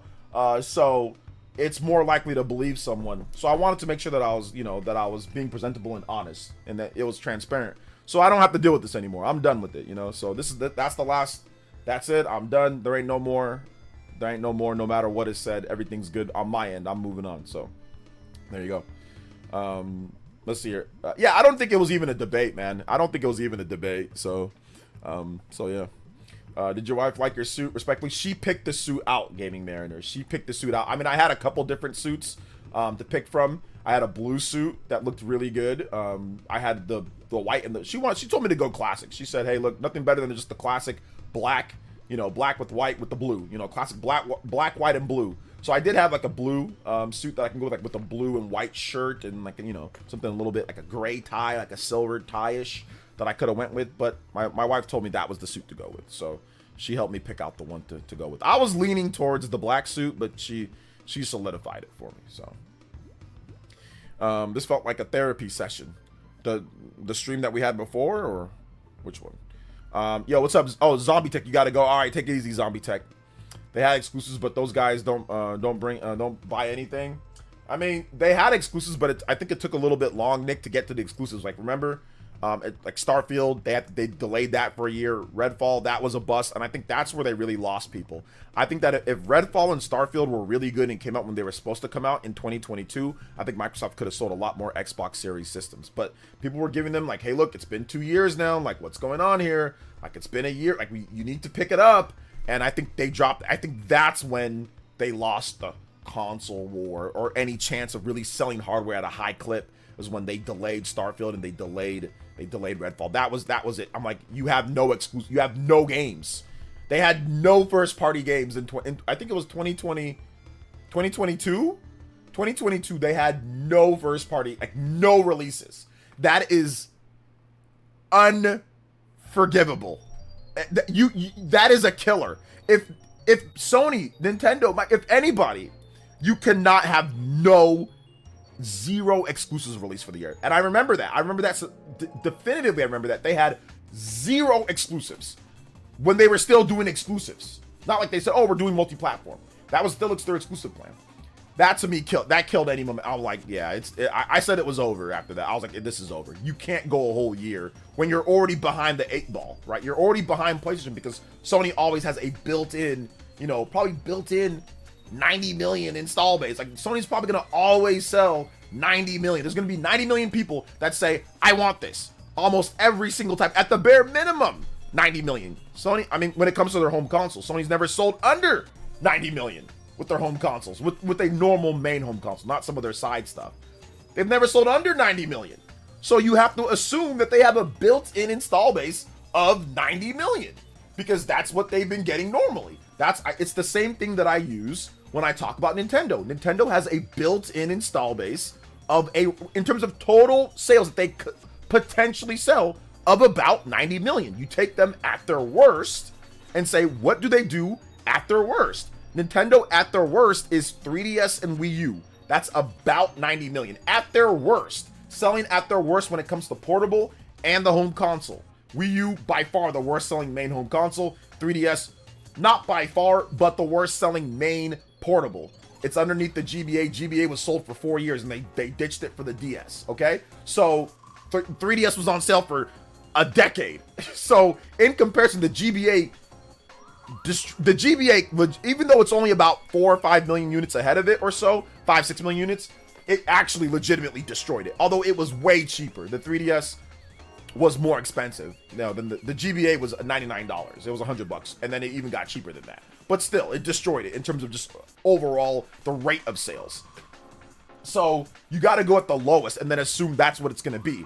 Microsoft at their lowest, at the real lowest, is probably somewhere between 50 million units, because you got to take the original Xbox, you got to take the Xbox 360, which there's a circumstance with that. The Red Ring of Death definitely bumped up some sales. So you got to take a circumstance, and then you got to take the Xbox One, which sold about 58 million. So for me, I average that out to about, they've got an install base of about maybe 40 to 50 million people that are probably going to buy this thing.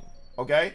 So you've got to supply enough just to even get to that. And if you want to go above that, you got to go above and beyond that, right?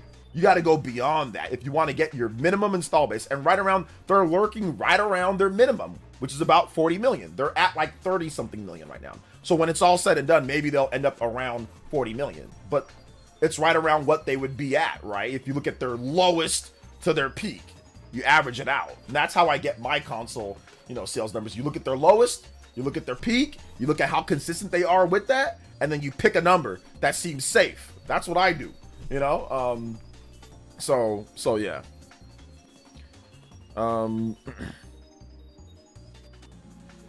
Listen, I still think OG Xbox is the best MS system above the 360 for me. The OG Xbox is a great system. A lot of innovation, a lot of good things in that system, So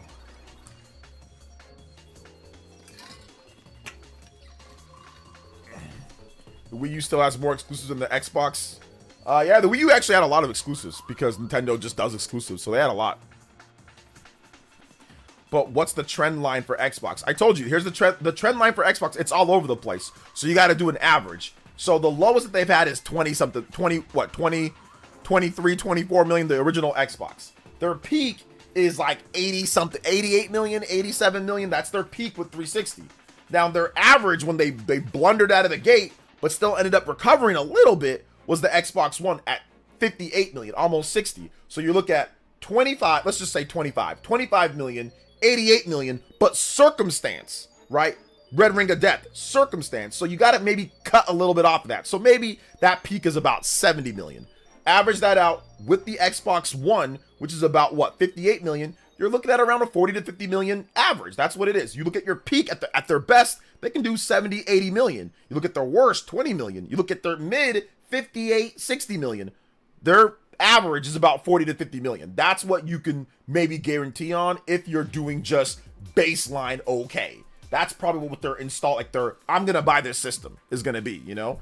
And that's around what they're doing right now. I mean, it's been 5 years. They're at about, I think, low 30s. They could get to 40 million, but even with my average right now, it is maybe even a little bit lower than that. But that's because they're not giving you reasons to buy the system. If Microsoft stuck to an exclusive plan or exclusive deal, they'd probably be selling way more Xboxes right now because they just purchased a ton of. So if they had all those exclusives, more people would have probably bought their system. Now, I don't know how much money they would have been making because the higher ups want more money now, but they definitely would have sold more systems if they didn't do everything's an Xbox and didn't start porting all their games to other platforms. I mean, they would have sold more Xboxes. They would have. They would have. So yeah, there's that. But they ran out of time. They ran out of time to adjust. They ran out of time to, you know, to get that plan going. So they had to pivot. I don't think the Xbox Series is going to hit 40 million. The X1 helped the last gen to get around 50. I mean, if they do fire sale maybe at some point, but yeah, I mean, listen, it's going to be tough to even get to that, right? Because they're averaging like what? They're at around 30 something million. So it's been out. This is the 5th year. They're averaging what? A little bit over 5 million units per year. So yeah, that's going to be really tough to get there. And then the price down in the US, obviously their biggest market is the US, and they raised the price in the US, and their biggest market is the US. It's going to be, you're right. It's going to be very difficult to get to 40 million, but I'm just saying that's around. I mean, look, you got to go, there's peaks, right? You got to go lows and the highs, 40 to 50 million, maybe around that. We'll see what happens, but yeah, it's going to be tough. It's a steep hill to climb. I agree. It's a steep, and they might not get there. But once again, I did not know, like if I'm talking about like an estimation before, I did not know they were going to say everything's an Xbox. I did not know. That would be my estimation beforehand. My estimation for Xbox Series, from what I remember, maybe I'm wrong, somebody clap me on this one, but I estimated around 50 million or so, 60 million for this system. That's what I estimated. But I did not know that it was going to be everything's an Xbox. I did not know that was going to be the thing. Like, I didn't know that they were going to give up. I didn't know that they were going to do that. So if they didn't do that, clearly they would be selling more systems right now. So I can't anticipate that, you know? There was no way for me to anticipate that they were going to do no more exclusives. So, you know, I can't do anything about that. So yeah. They've been steamrolled by PlayStation, Nintendo. No one is changing loyalty for digital libraries this huge. Yeah. I think the big thing for Nintendo, obviously having that Switch 1 library, I think that's one of the big keys, you know? And same with PlayStation, having your PS4 library come over is big too. Xbox should have 3 or 4 single-player exclusive action games that everyone knows about at this point. I mean, they do have, obviously, they have Gears, right? Which is also multiplayer, but they have single-player. They have Gears. They have Fable, you know, but that's not been, that didn't work out, you know? So they had stuff, but they haven't been able to capitalize. Like, where's Fable?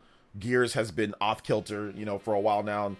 They have not, all they've really done in terms of like efficiency, in terms of their own, not stuff that they've purchased, like stuff that they've bought and said, now this is ours, like, you know, Bethesda stuff or whatever, but stuff that they've actually purchased, all that stuff is, the only thing that's been stable has been Forza.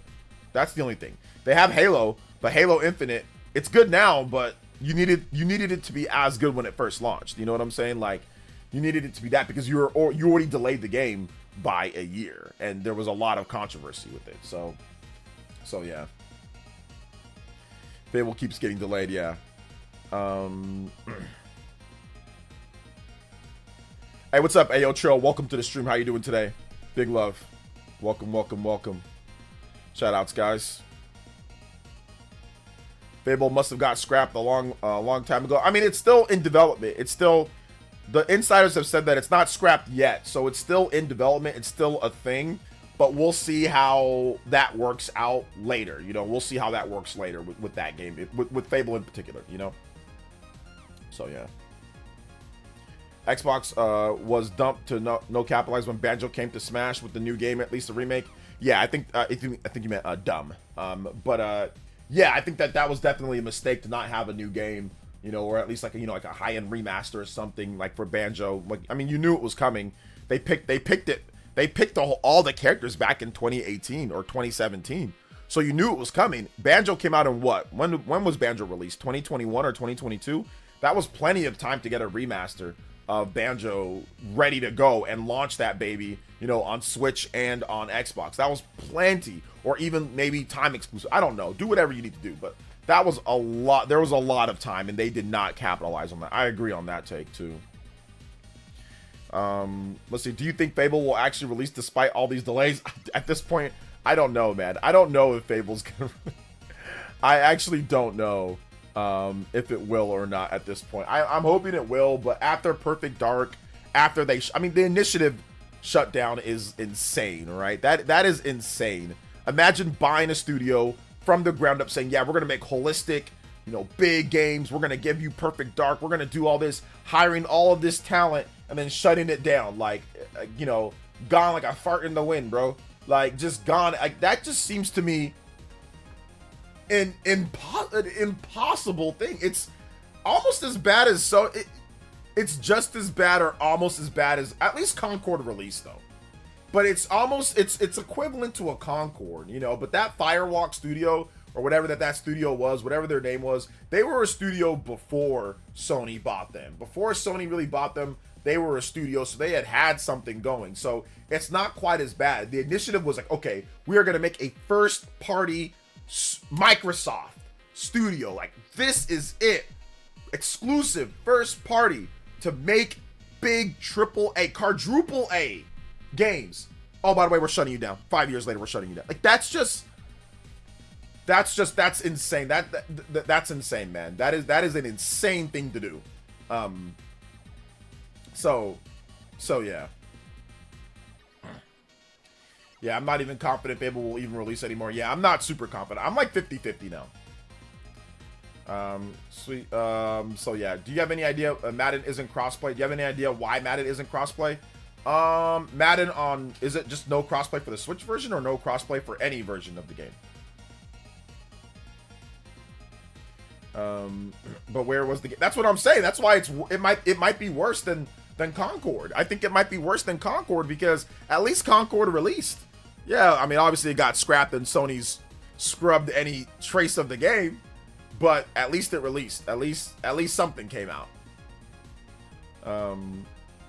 Just the Switch version, it's definitely a coding thing. It's definitely a mechanics and coding thing that they probably didn't have the time, or they didn't have the team or something to set that up to where you can get the logic working between the Switch and other systems. So that would be my guess on that one. And probably next year's version, now that if it does well, which I think it'll do well, if it does well, they'll probably have crossplay into that one.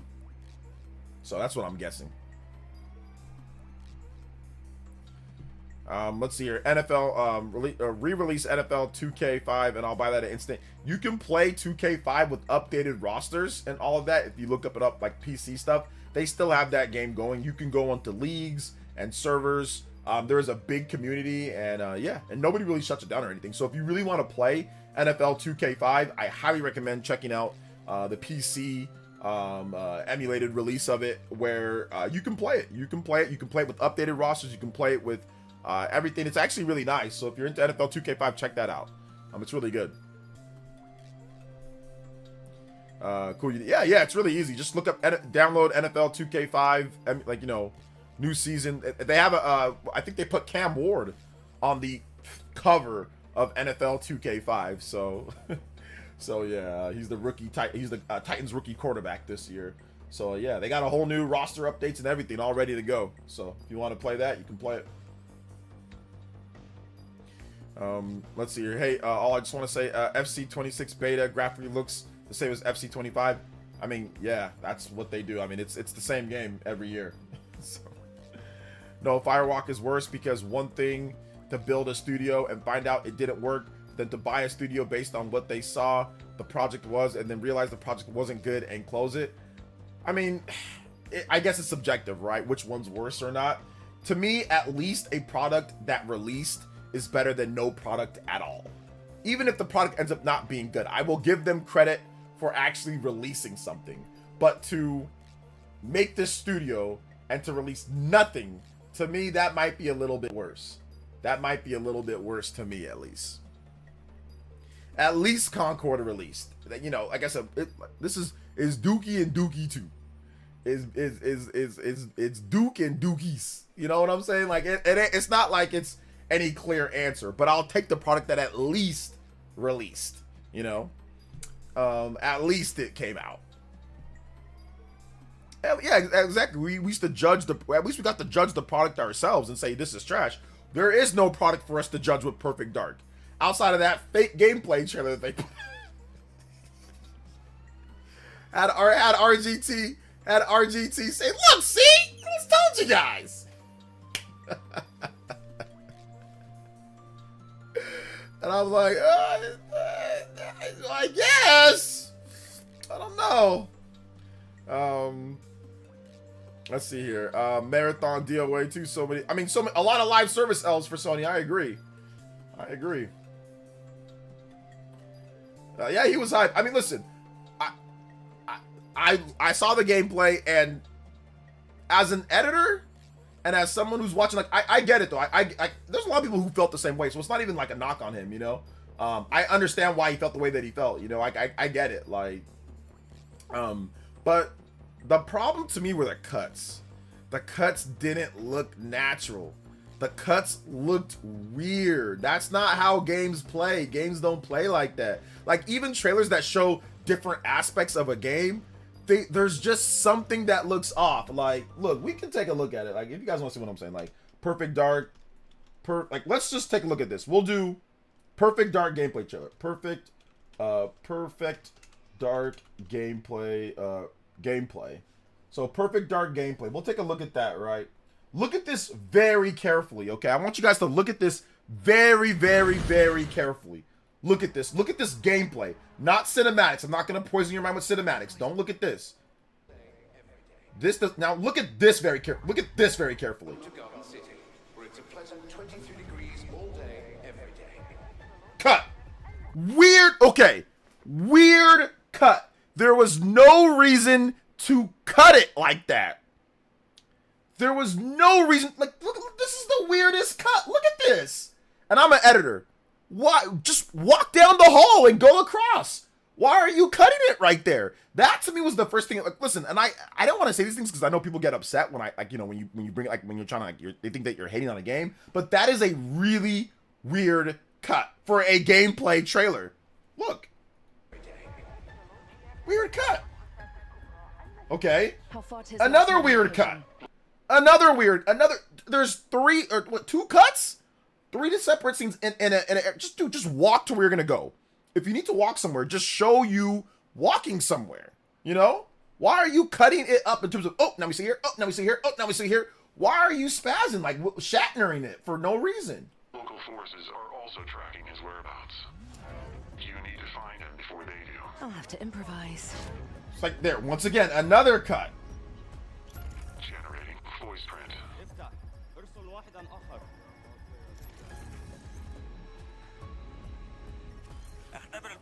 Another cut. Instead of just showing it. More cuts. Another cut. We are getting odd readings from your monitor. Can you confirm? I'm looking at the screen right now. Another cut. Another cut. Another cut. Cut. Look at that. Cut. Just show us what you're doing. Why are you cutting it to pieces? You're cutting it to smithereens. Look. Cut there. I'm looking at the screen right now. Cut there. Cut there. Cut there. They cut in a span of 2 to 3 seconds. They made 3 cuts. They made 3 cuts in the same area of where they were. They weren't even that far. Just show you swinging. Why are you cutting it? That's what made it seem off to me. I said, this seems off. You were cutting this thing to pieces. And they came out and stated that, oh, you got to play it exactly the way that the person plays it.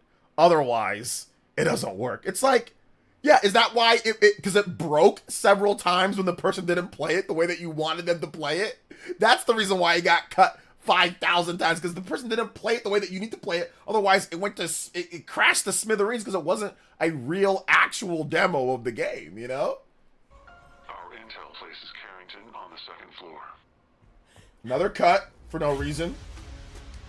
And the life we think we know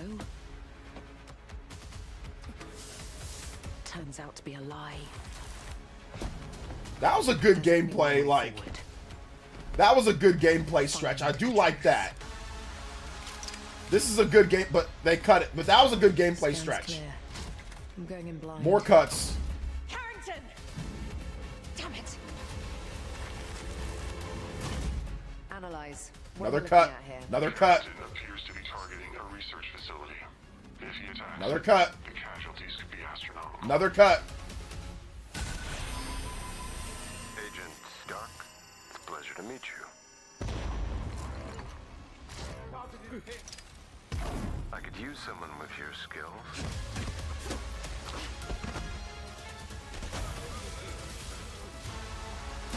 Another cut.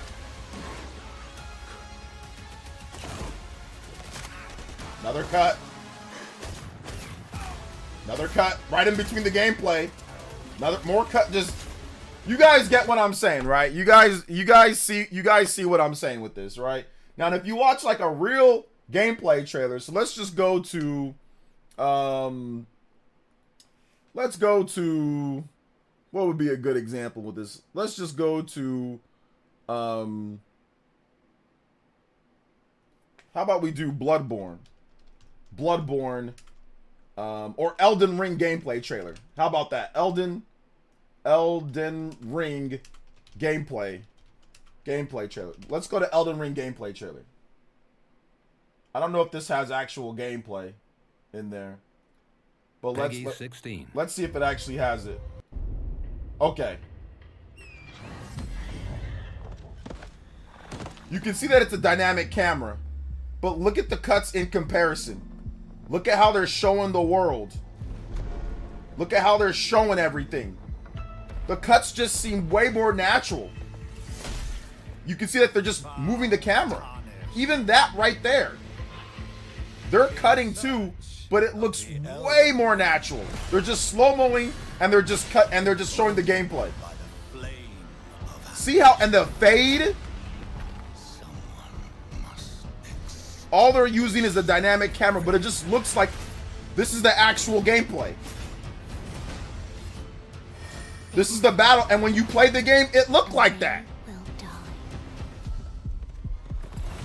in an unending curse. It just looks so much better. They're just slowing it down and panning the camera.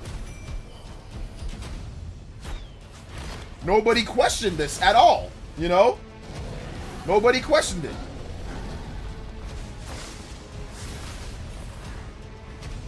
For how else is a champion or a lord to be born? They're just showing small gameplay segments. They play out the scene, then they clip to another angle or another rotate around the same battle. Playing as a lord, I command thee now.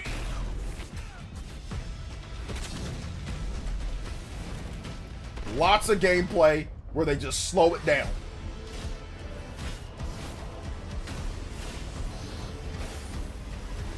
It just looks more natural.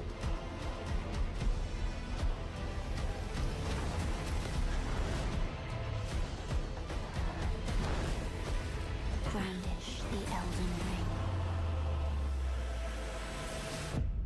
For all of us. Better to compare to Halo since they're both FPS. You don't got to compare it to Halo. You don't. FPS doesn't determine whether you can see if it's fake or not. An FPS, that doesn't determine it. If you get, that's not how we determine things, is by FPS or not. So like we got to compare an action game to an action game or an FPS. No, you should be able to see how, if it looks a little bit weird, it doesn't matter if it's an action game, an FPS, third-person shooter. It doesn't matter what it is. You can look at that Elden Ring trailer and nobody was having any type of questions with that Elden Ring trailer. Like, oh yeah, that looks pretty good. They're slowing, they're panning it down for a cinematic thing, but you can tell the gameplay is what the gameplay was. It looks completely different. It doesn't matter if it's Halo or not. So yeah. Hey, what's up, Pink? Welcome to the stream, young lady. How you doing today? So yeah, that's my opinion, at least when it comes down to that. Maybe you guys have a different opinion, but either way, what do you guys think about the whole Microsoft thing, man? Like that whole Microsoft thing with what's going on there. I don't know, bro. I don't know. I don't know. I don't know with what's going on when it comes down to that. So yeah. Yeah, what I mean is that even that Halo trailer, you can see which one was real gameplay. Yeah, I feel you on that one. I just don't think that it has to be for FPS just to compare, you know, to say, oh, we get it better. It doesn't matter. A gameplay is gameplay, you know? So, but yeah, I see what you're saying, though. Shoutouts, though, Drew. I see what you're saying for sure. The whole trailer was pretty much all gameplay. Yeah, pretty much all gameplay or in-engine, all gameplay. Whenever they did cuts, and it was a smooth transition to the next bit of gameplay or slowing or panning it down. But that's exactly, when you play the game, that's exactly what you're getting, you know? I don't think that they had to sit there and say, oh, we have to make a special thing to, if you play it a certain way, that it works like this, you know, like, and that's what the Perfect Dark trailer was. But anyway, we'll see what happens with Microsoft going forward. Obviously, they have a new campaign. They have the Everything's an Xbox campaign. So yeah, like, who knows what's going to be next with that. I mean, I'm not sure what they plan on doing with that. But you never know, right? You never know how it's all going to work. You never know how it's all going to work. You never know how it's all going to play out and all of that stuff. So yeah. All right, let me get this music going here. All right, let's see. I knew Mario Wonder trailer was gameplay. Yeah. Nintendo trailers are usually like, you can, unless it's like distinctively not gameplay, it's like, you can tell. It's like, all right, yeah, that's gameplay or not, you know, like, unless, so that's the funny thing about Nintendo trailers, you know. You can like distinctly tell, because it's like, okay, yeah, that's how the game's gonna look, that's how the game's gonna play, for the most part. Okay, the drag cross drive icons and Donkey Kong Bonanza icons. All right, there you go.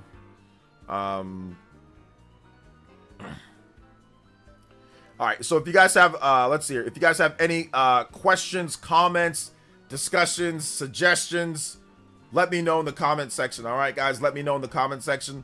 More than happy to answer all of your questions. Let's get that going. Round out this last 45. We still got a bit of time. So yeah, if you guys have predictions, oh yeah, for the Nintendo Indie World, predictions for the Indie World, let me know. We're gonna have a big stream tomorrow going over the Indie World early in the morning. Also, Drag Cross Drive this weekend. We have the beta, so that should be fun. We're gonna check out that. So look forward to playing Drag Cross Drive with you guys. So that's gonna be interesting. Let's see here.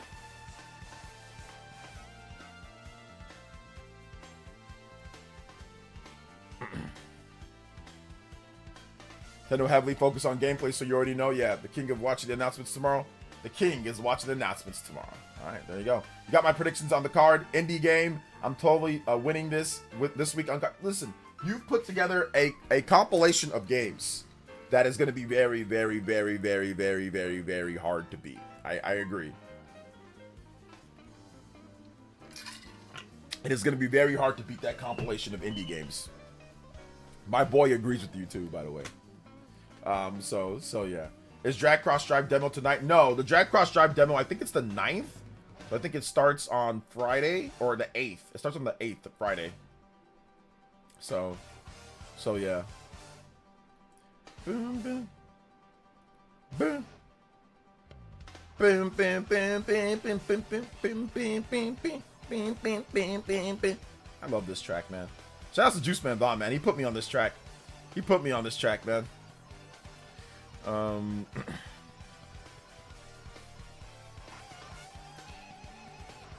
right.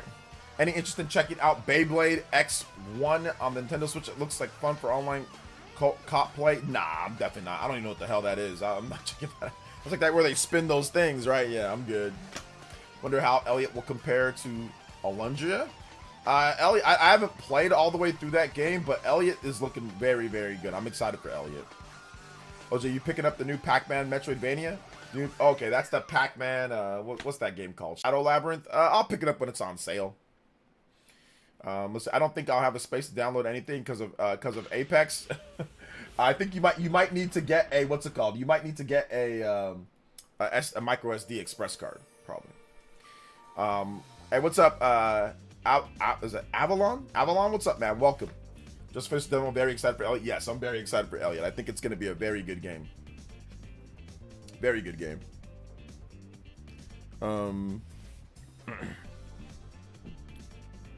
So yeah.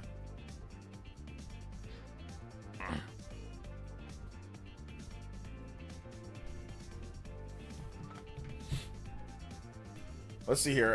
Apex in big 2025. Apex still going strong, man. Still going strong. Hey, look, we needed an upgrade from that Switch 1 version, man. That Switch 1 version was terrible. So yeah.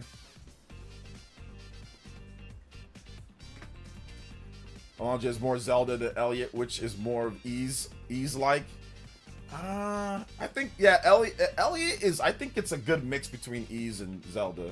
But yeah. Hades 2, Switch 2 release date. Oh, that'd be so good. Yeah, Hades 2. So here's my picks, guys, for those who missed it. Here's my picks for the Indie World Showcase.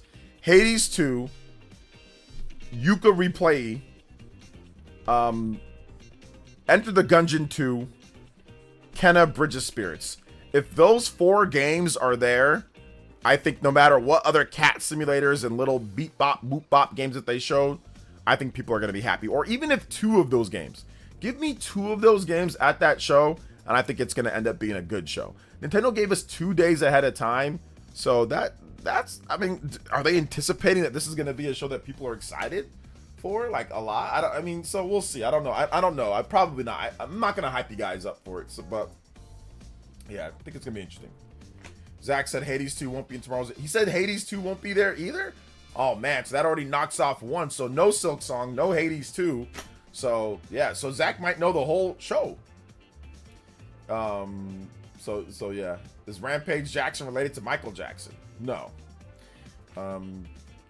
If there's not farming games, is a fail. Yes, it's a complete fail if there's no farming games. So yeah, complete fail. I need my new 1 terabyte card before I'm getting Apex. Yeah. What would happen if GTA 6 gets banned by payment processors and anti-game activists? I see a massive lawsuit coming. GTA 6 isn't going to get banned by payment processors and anti-game activists, so it's not going to. So yeah. I need to play. You know, Hades 2. I think isn't there the? I know that there's like a thing on PC that I played a while ago.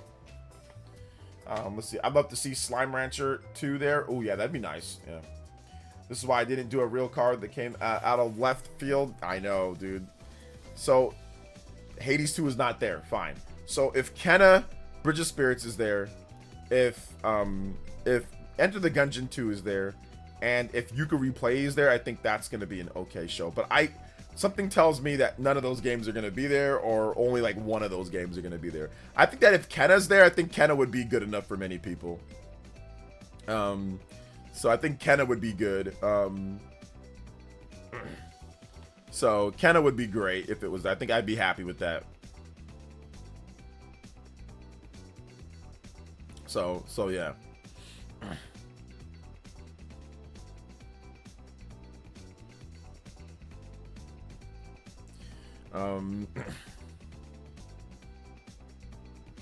It's all good though, guys. Make sure you hit that like button. If you have not hit that like button yet, hit that like button. Let them know.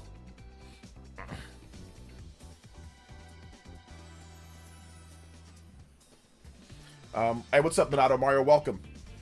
You think Kenna will run at 60 FPS? Maybe. We'll have to wait and see.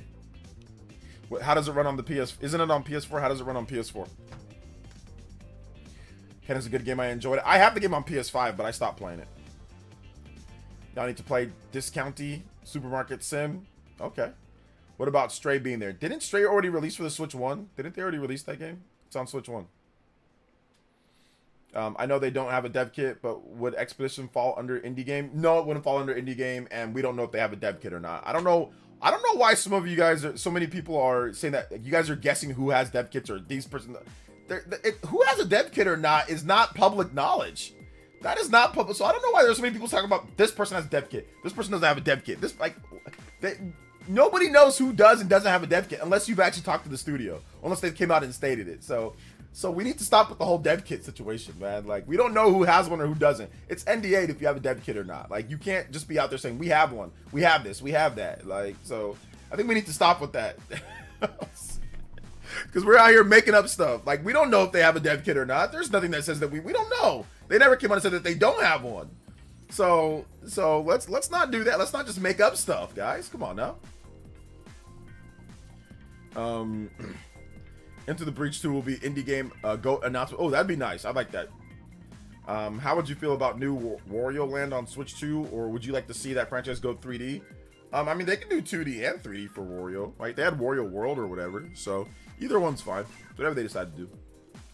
I got me a dev kit. Me 1 month later. Why I faked having a dev kit to study how rumors spread. Strays on Switch, but probably runs 100 times better on Switch 2. Yeah. Deca Police is not an indie game. That is not an indie game. So I don't know why. I mean, I don't know why you're saying it's Deca Police is not an indie game. It's not.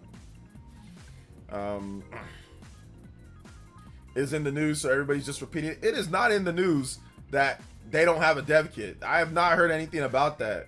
So I haven't heard them say it. Nobody said anything about that. So people just make up stuff. There's no information about that. People just make up whatever they feel like making up.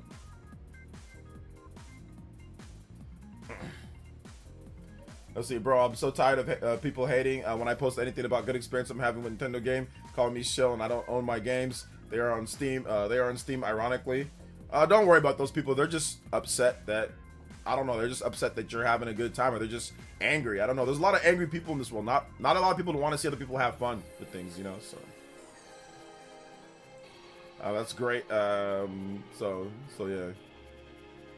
I mean, I'm looking forward to Deca Police as well. Yeah, exactly. Ignore those people. I'm really looking forward to Deca Police, dude. I'm really looking forward to the game. Really looking forward to the game. But we need to wait for 2026. That is what I meant. People just make it up. A lot of people just jump in on the bandwagon. Oh, okay. Got you, Avalon. Yeah. What's up, Angel Page? Bunch of squares and lames. Yeah, definitely lames. 100%. Like, you're lame if somebody says that they like something, and then you just gotta say, no, that is trash. You know, now if you want to talk about it in terms of facts or sales or whatever, if they insinuate that in their comment, then okay. But if they just say, hey, they like this game or whatever the case is, I mean, you don't gotta call them a shill or call them names. That's ad hominem. That doesn't help anything, you know? Yes, 60 FPS Astral Chain would be great, but that's not an indie game either. PC guys mad they have to wait for console ports. I think some PC guys are just mad that Switch 2 is doing well, because they were all hyping up portable PCs being the next coming of the savior for them, and it hasn't worked out that way. Could a new Tales game be coming soon? They teased a new Tales game, so yeah, they've teased some stuff. So I think a new Tales game could definitely be coming soon. Does Astral Chain play better on Switch 2? It does play better in some parts that are that dip below 30. It definitely plays a little bit smoother, but it's not 60 FPS. But yeah, there's some parts where it dips below 30 where that's smoothed out on Switch 2. But it doesn't play at 60.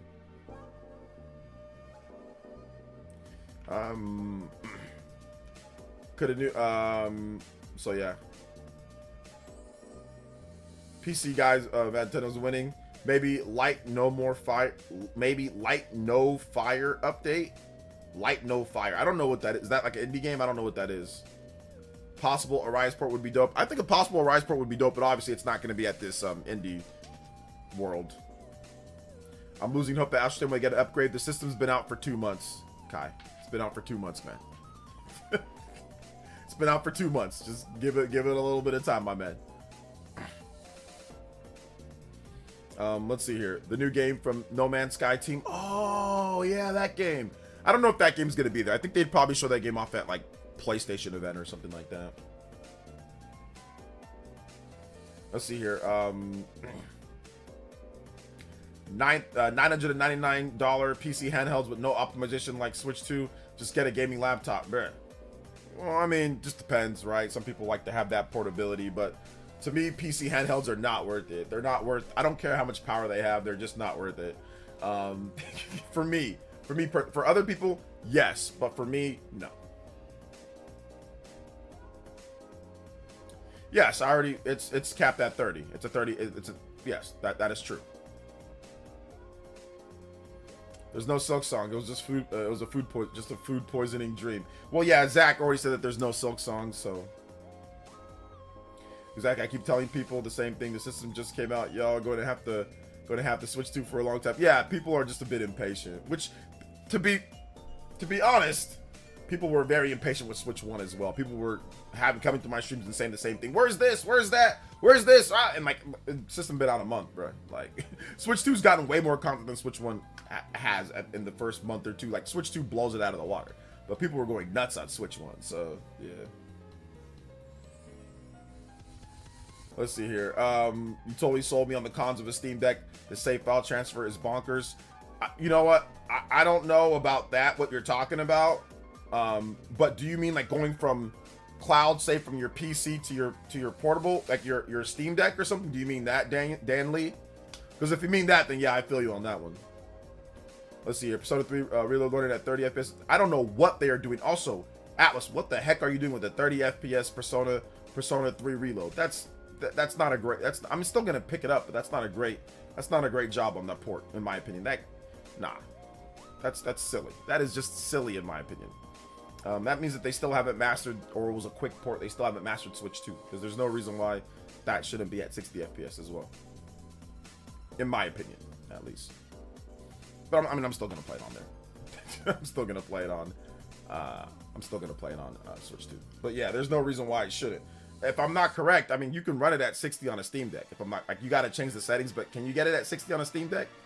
So if you can get it at 60 on a Steam Deck, there should be no reason why it's not 60 on Switch 2. Although I haven't seen any confirmation that it's 30, but I think it doesn't look like it's 60 from just when I look at it.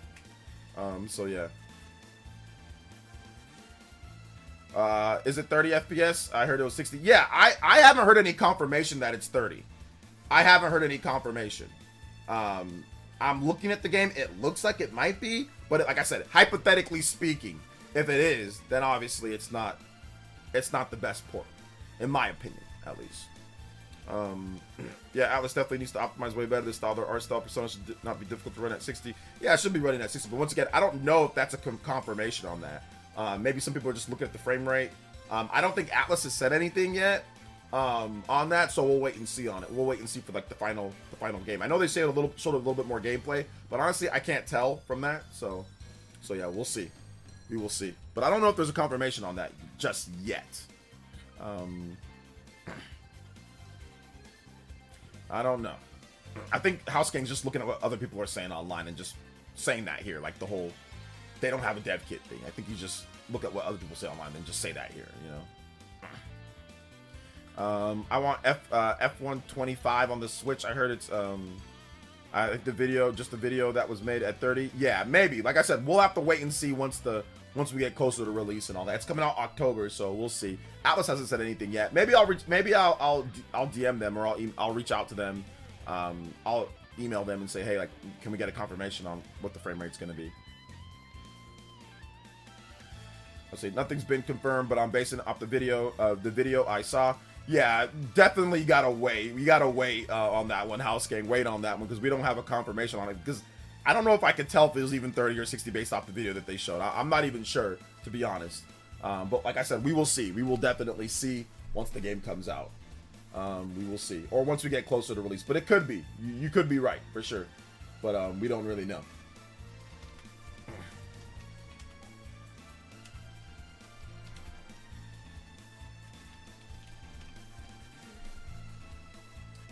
So Nintendo of America put out a trailer. I mean, they have it running at 60, but it's just a trailer, so you know, I mean, it could be 30, you know. It looks like 30. Yeah, it looks like 30. Once again, but it might not be final. But it looks like it, but it's really kind of hard to tell. To be honest, it's kind of hard to tell. But we'll see. Yeah, I just took a quick look at it, but it's kind of hard to tell. But it could be. We'll see. It's just odd because Rideout smooth on Switch 2. Well, Rideout's a PS2 game, so I mean, like, you're comparing a PS2 remaster to a actual current generation type of game, like with Persona 4, like Unreal Engine 4 current, like much better graphics, textures, resolution, stuff like, or more like graphics, polygons, and all that. So there's no comparison between those two games. Persona 3 Reload looks significantly better from the models and everything. So I don't know why you're bringing that game up. That's not a good comparison. Yeah. So Persona 3 is a remake, a complete remake of the game, like with brand new models, much more advanced graphics, lighting, textures, all of that. Rideout is a PS2 game that they just remastered, you know? So the graphics are nowhere near the level of Persona 3 Reload. So, I mean, I don't know if you can't tell that, House Gang, but the graphics are significantly better on Persona 3 Reload than they are on Rideout. Significantly better. Like, it's not even close. That game is a PS2 game, and you can tell that it's a PS2 game. Persona 3 Reload is minimum, like, looking like at least like a PS4-ish level type of game when it comes to RPGs. Probably even a little bit better at times, even though it's on PS4, you know? So there's a big difference between those two games, like a big difference in graphics. They're not the same at all, not even close. Let's see here. Shoutouts to Simeon Corn with the $5 dono. And he says, evening, OJ. Just getting in. I bought Jail Cole Famicom, Very Sayuki World 2 and Wampum released today, so check it out for those who grew up in the 90s. Okay, shout outs. Thank you for the $5 dono. 205 on the board, combo board, first one in a little bit, so appreciate that. Thank you so much. Let's see if we can get a platinum and a half. 45 combos away from a platinum and a half. Let's go. So yeah. Says, oh, no, I'm not debating. It's just saying it's odd. Yeah, I don't see what. I don't find that as odd considering the difference in graphics. So I still don't like it, but I don't think it's odd. Like comparing a PS2 game, like I don't know if that's the best thing to compare it to say if it's odd or not. Something better would be like, oh well, this other nice RPG runs at 60 on Switch too. So I don't know. We can take something else. What's a like? Or even we can even take like Cyberpunk. Oh, Cyberpunk is a much more advanced looking game. They're running that at 40 on Switch, you know, on Switch 2. Or even 30, right? Oh, that runs at 30, but Persona's running at a turn-based RPG running at 30, and they got Cyberpunk running at, you know, at 30 to 40. Like that would even be a better comparison, like a more modern RPG, not taking a PS2 game, you know, like a remaster. Or like what else? You can take like what other RPGs we got? You know what I'm saying? Like Guardians of Azuma, like Room Factory, although that's a Switch 1 game, so that's probably not the best example either, but that's an action RPG. It's got a lot of stuff going on. It's not locked at 60, but I mean, at least that would be even a little bit of a better comparison, you know, overall. But yeah, Persona 3 has way better graphics than that game too. But yeah, I think probably Cyberpunk, it's like, yo, they can get that game running at 30, or they can get that game running at 40 FPS at times. Like there's Persona 3 Reload is a turn-based RPG, you know? So yeah. But we'll see. I think that they actually might do something like this. This is something that I think that they might do. They actually might do this with Persona 3 Reload in the final build. They might actually make battles run at 60 and then everything else run at 30. Almost like a Splatoon thing where you can get like the arena or like the lobby area runs at 30, or like the Inkopolis runs at 30 on Switch 1, and then the battles ran at 60. Now everything runs at 60 now, but that's how they did it with that. So I think that could even be a thing in the final build where battles run at 60 and then everything else runs at 30. So they could do that. Ninja Gaiden is a Switch 1 game. Okay. I got Splatoon 3 when they announced the updated Minju. Nice. You think Expedition 33's success and the recent meeting with Square could result in a new Legend of Dragoon game? They are in the they are sim in combat. No, that is fan fiction. That is something that you just made up. In terms of like that can result into like, yes, they did meet, but all of a sudden you saying Legend of Dragoon out of nowhere, like no, that's just you. That's hope. Is that call that hopium? That is just random hopium. That's probably not. That's not gonna happen. So I hate to burst your bubble, Dan Lee, but that's not happening because of that. So yeah, that is definitely hopium. That is pure hopium of the highest degree. Justin with the $3 dono. Nintendo China page had listed P3R at 4K 60 but took it down. People think they just copied and pasted from another platform, but no other platform lists 4K 60 the way the listing did. So yeah, we'll wait and see. We will wait and see. My music request is Journey Silas Stage 2 theme. All right, I got you, Simeon Coin. Thank you for the $5. Justin, thank you for the 3 as well. Actually, I put 5 on there. That should have been 207. My bad. So thank you so much, Justin. I appreciate that, fam. And guys, come in with some later donos. Appreciate that. Let's go. Get your music request in too. If you have a music track, if you drop a dono, put your music request in as well. Let's see here. Simeon Cohen, you want Journey to Silent Stage 2. Excuse me. All right, here we go. Nintendo China. Seems like you run Persona 3 Reload at 60 FPS. Switch 2 can easily do it. Exactly. Like, that's why, I mean, if it's running at 60 FPS on Steam Deck, which I played it on Steam Deck, and I remember running it at 60 FPS. That's why I said, doesn't it run at 60 on Steam Deck? Like, if it runs at 60 on Steam Deck, there should be no reason why. At least in the battles. Like, the battles, like, where it's, like, not even, like, it's not like it's moving. There's a bunch of things coming. It's a turn-based RPG. So we'll have to wait and see, guys. We'll have to wait and see. I think it ultimately might, but we'll have to wait and see. 6PS never standardized on consoles. Never. It's a design choice, and this demand thing was never promised. I'm not saying that it was. I'm just saying that it should be. That's all. I'm actually playing 2 different songs at the same time, and it sounds weird. All right, let me rewind this. So let's just wait till it comes out, guys. There's no point in pondering it a million times over. Let's wait till it actually comes out. Then we'll go from there, yeah? Or we'll wait till we get a confirmation or not from Atlas or from someone. So there you go. We'll go with that. Can we start Switch 2 Pro rumors, or is it too early? No, we cannot start Switch 2 Pro rumors. You know? No, we could not. Hey, OJ, does Metal Gear 5 Phantom Pain have the sauce? It doesn't. It's got some of it, but it doesn't got a lot. It doesn't got the type of sauce that maybe I'm looking for the whole time, you know? It doesn't got that. So yeah. It doesn't got the sauce. Switch 2 is the pro. The Switch 2 is the pro. We've all been conned into that. We've all been conned into this thing. So Switch Force just posted a picture. He's the one who got the what's it called, right? He's the one who got the what's it called? The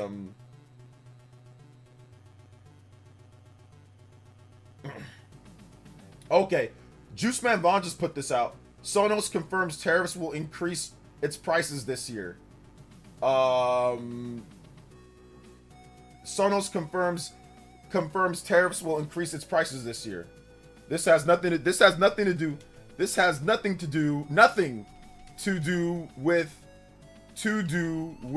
tariffs. It's just them being greedy. Stop the cap.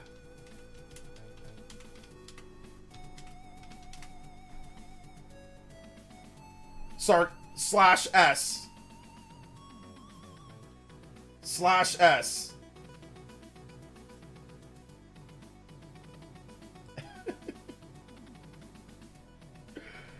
Nothing to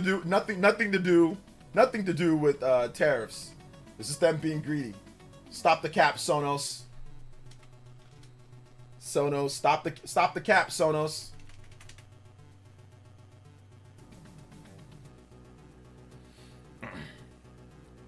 Let's see here. There's no pro. Apart from the hypothetical pro splitting the user base, it would be the developer nightmare, especially smaller studios who would have their resources stretched. They can do a pro like they did with the new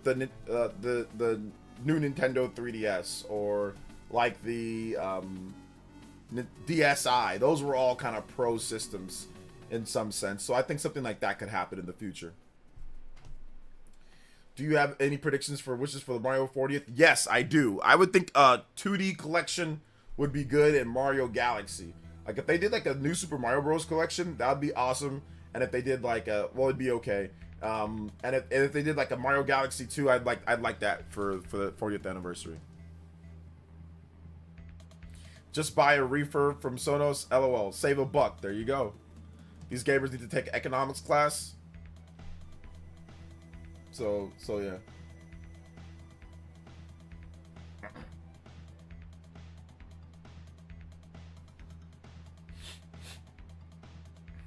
Hey brother, Hey, brother OJ, just started Chrono Trigger again this week. Oh, the nostalgia. Yes, tall man. Chrono Trigger is so good. You can play it over and over and you'll be like, ah, this is great. This is such a good experience. Justin with another $3 dono. P3R could have a performance mode. Sega had one in Sonic X Shadow Generations and didn't say anything about it. Atlas may say something before it releases about the performance like they did before Raiden Remastered did. Okay. So yeah, we'll see. Once again, I think it's coming out October, so we still have, you know, August, September, October. We still have a couple more months before it releases. It comes out the end of October, so we'll see then, you know. Exactly. Thank you for the $3. By the way, this is a freaking banger, by the way. Fear Factory from Donkey Kong Country. Oh man, this is an old school banger right here, man. Gotta hit the combo breaker to this one. It's already 500 with the bundle. There you go. It's already 500 with the bundle. So if they do a Switch Pro, it's gonna be even more. Maybe they'll do 500 just for not 500 without a bundle. Then with the bundle, 550. Where's that Earthbound music? You gotta request it. If you drop a dono, put whatever track you want, and I got you. We do get some Earthbound music that pops in, but not a lot of because a lot of people. Here's the thing: my soundtrack is based off of a lot of what you guys like have requested. A lot of people request Donkey Kong music, so we get Donkey Kong tracks. A lot of people request Street Fighter music, so we get Street Fighter tracks. A lot of people request like Ridge Racer and like Tekken and like, you know, obviously Nintendo tracks, you know, Mario, Zelda, whatever. So we get those. We get Dragon Ball Z. We just get whatever the flavor of the month is, you know, whatever people are requesting. So yeah, Earthbound is not highly requested. So that's how, if you want to get Earthbound more in the mix, you got to request it. So it gets into the mix, you know. Buck Bumble used to come up so much, which was hilarious. Like, it would just randomly play at times. Not anymore. How's the Pro 2 controller versus the Pro 1? The Pro 2 controller is better in every single aspect. For the most part. It's pretty much has the same battery life, though. But it's better pretty much in everything. And if you have the Pro controller 2, you can actually play Donkey Kong Bonanza becomes much better. Because you can switch the Bonanzas on the fly with the GL and GR buttons on there. And it makes it to where you can seamlessly transition from, like, let's say you're the... Without spoilers here. Let's say like you jump off and you are the Kong Bonanza, right? And you hit a wall, and like so you're flying down, you can switch to the Ostrich Bonanza and start flying right away. Then go like right back like to the Zebra Bonanza, whatever. You know what I'm saying? Like it's very seamless. Whereas if you're using the D-pad, you have to like take your hand off and then move that, and you won't have control of the stick. Whereas with the Pro controller 2, you can do it right at the same time. You know, so. Unless you remap your standard Switch 1 controls, which that becomes a headache. The Switch 2 Pro controller makes it to where you never really have to remap your controls ever again, like in games. Like Switch 1, there was quite a number of games like where you had to remap things. Anything that uses the D-pad, like RPGs or games that use the D-pad to like switch like a switch to change something, that makes it to where you might want to remap. Any game that does that, and there's a lot of games that do that, where the D-pad is like some type of swapping feature or something. Any game like where you have to move and swap potentially, like that causes to where you might want to remap your controls within the system level. But then you have to remember what those are. Whereas with the Switch 2 Pro controller, you never really have to remap everything or anything, because you can just, the GL and GR are enough. You can just remap that, and it's simple, you know? So yeah. Elliot game is fantastic. It's great. Thanks for the control recommendations on DK. Hey, no problem, Super Sean. No problem, man. Let's see here. I use those back buttons in Splatoon and Fortnite to jump and fire. Exactly, like Splatoon. Very easy fire button on Splatoon, you know, and then you can just use the triggers to maybe do something else or whatever you want to use them for. But yeah, it's very easy, very good. Let's see here. You can't remap Bonanza's shoulder buttons. No, I don't think you can remap. I think you can change the controls to something else, but I don't think you can remap it completely. I don't think so. I don't think you can. Because the shoulder buttons do other things. So, I mean, you can remap it through the system level menu. So yeah.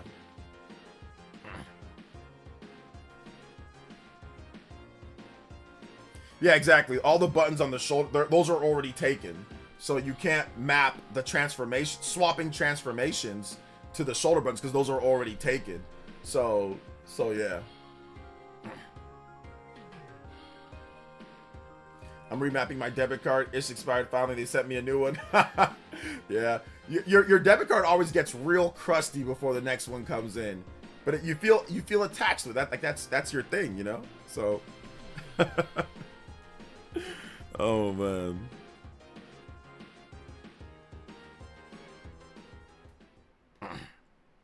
Shout outs though, guys. Make sure you hit that like button.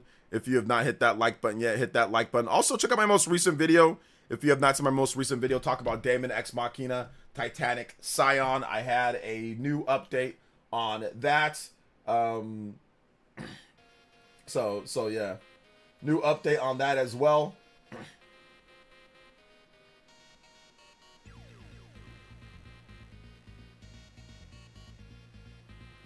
So let me share that video for you guys. Big love. Thank you to everybody who watched it too. I appreciate that, man. You guys are awesome.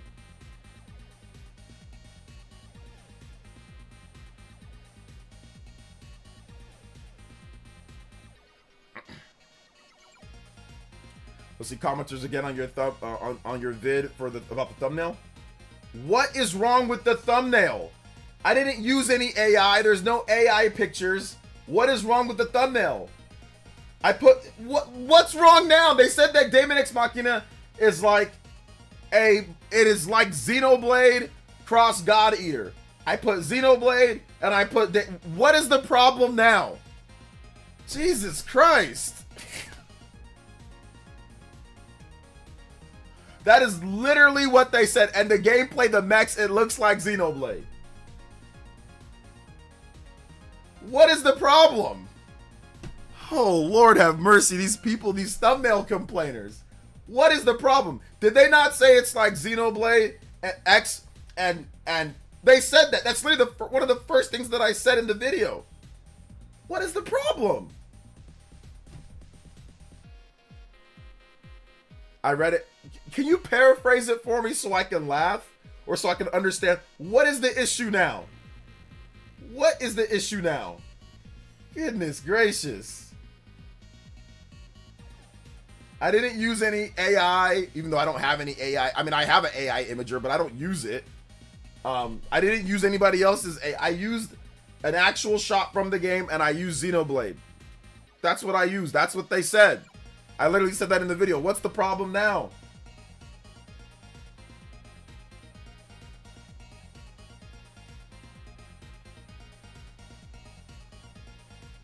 Ugh.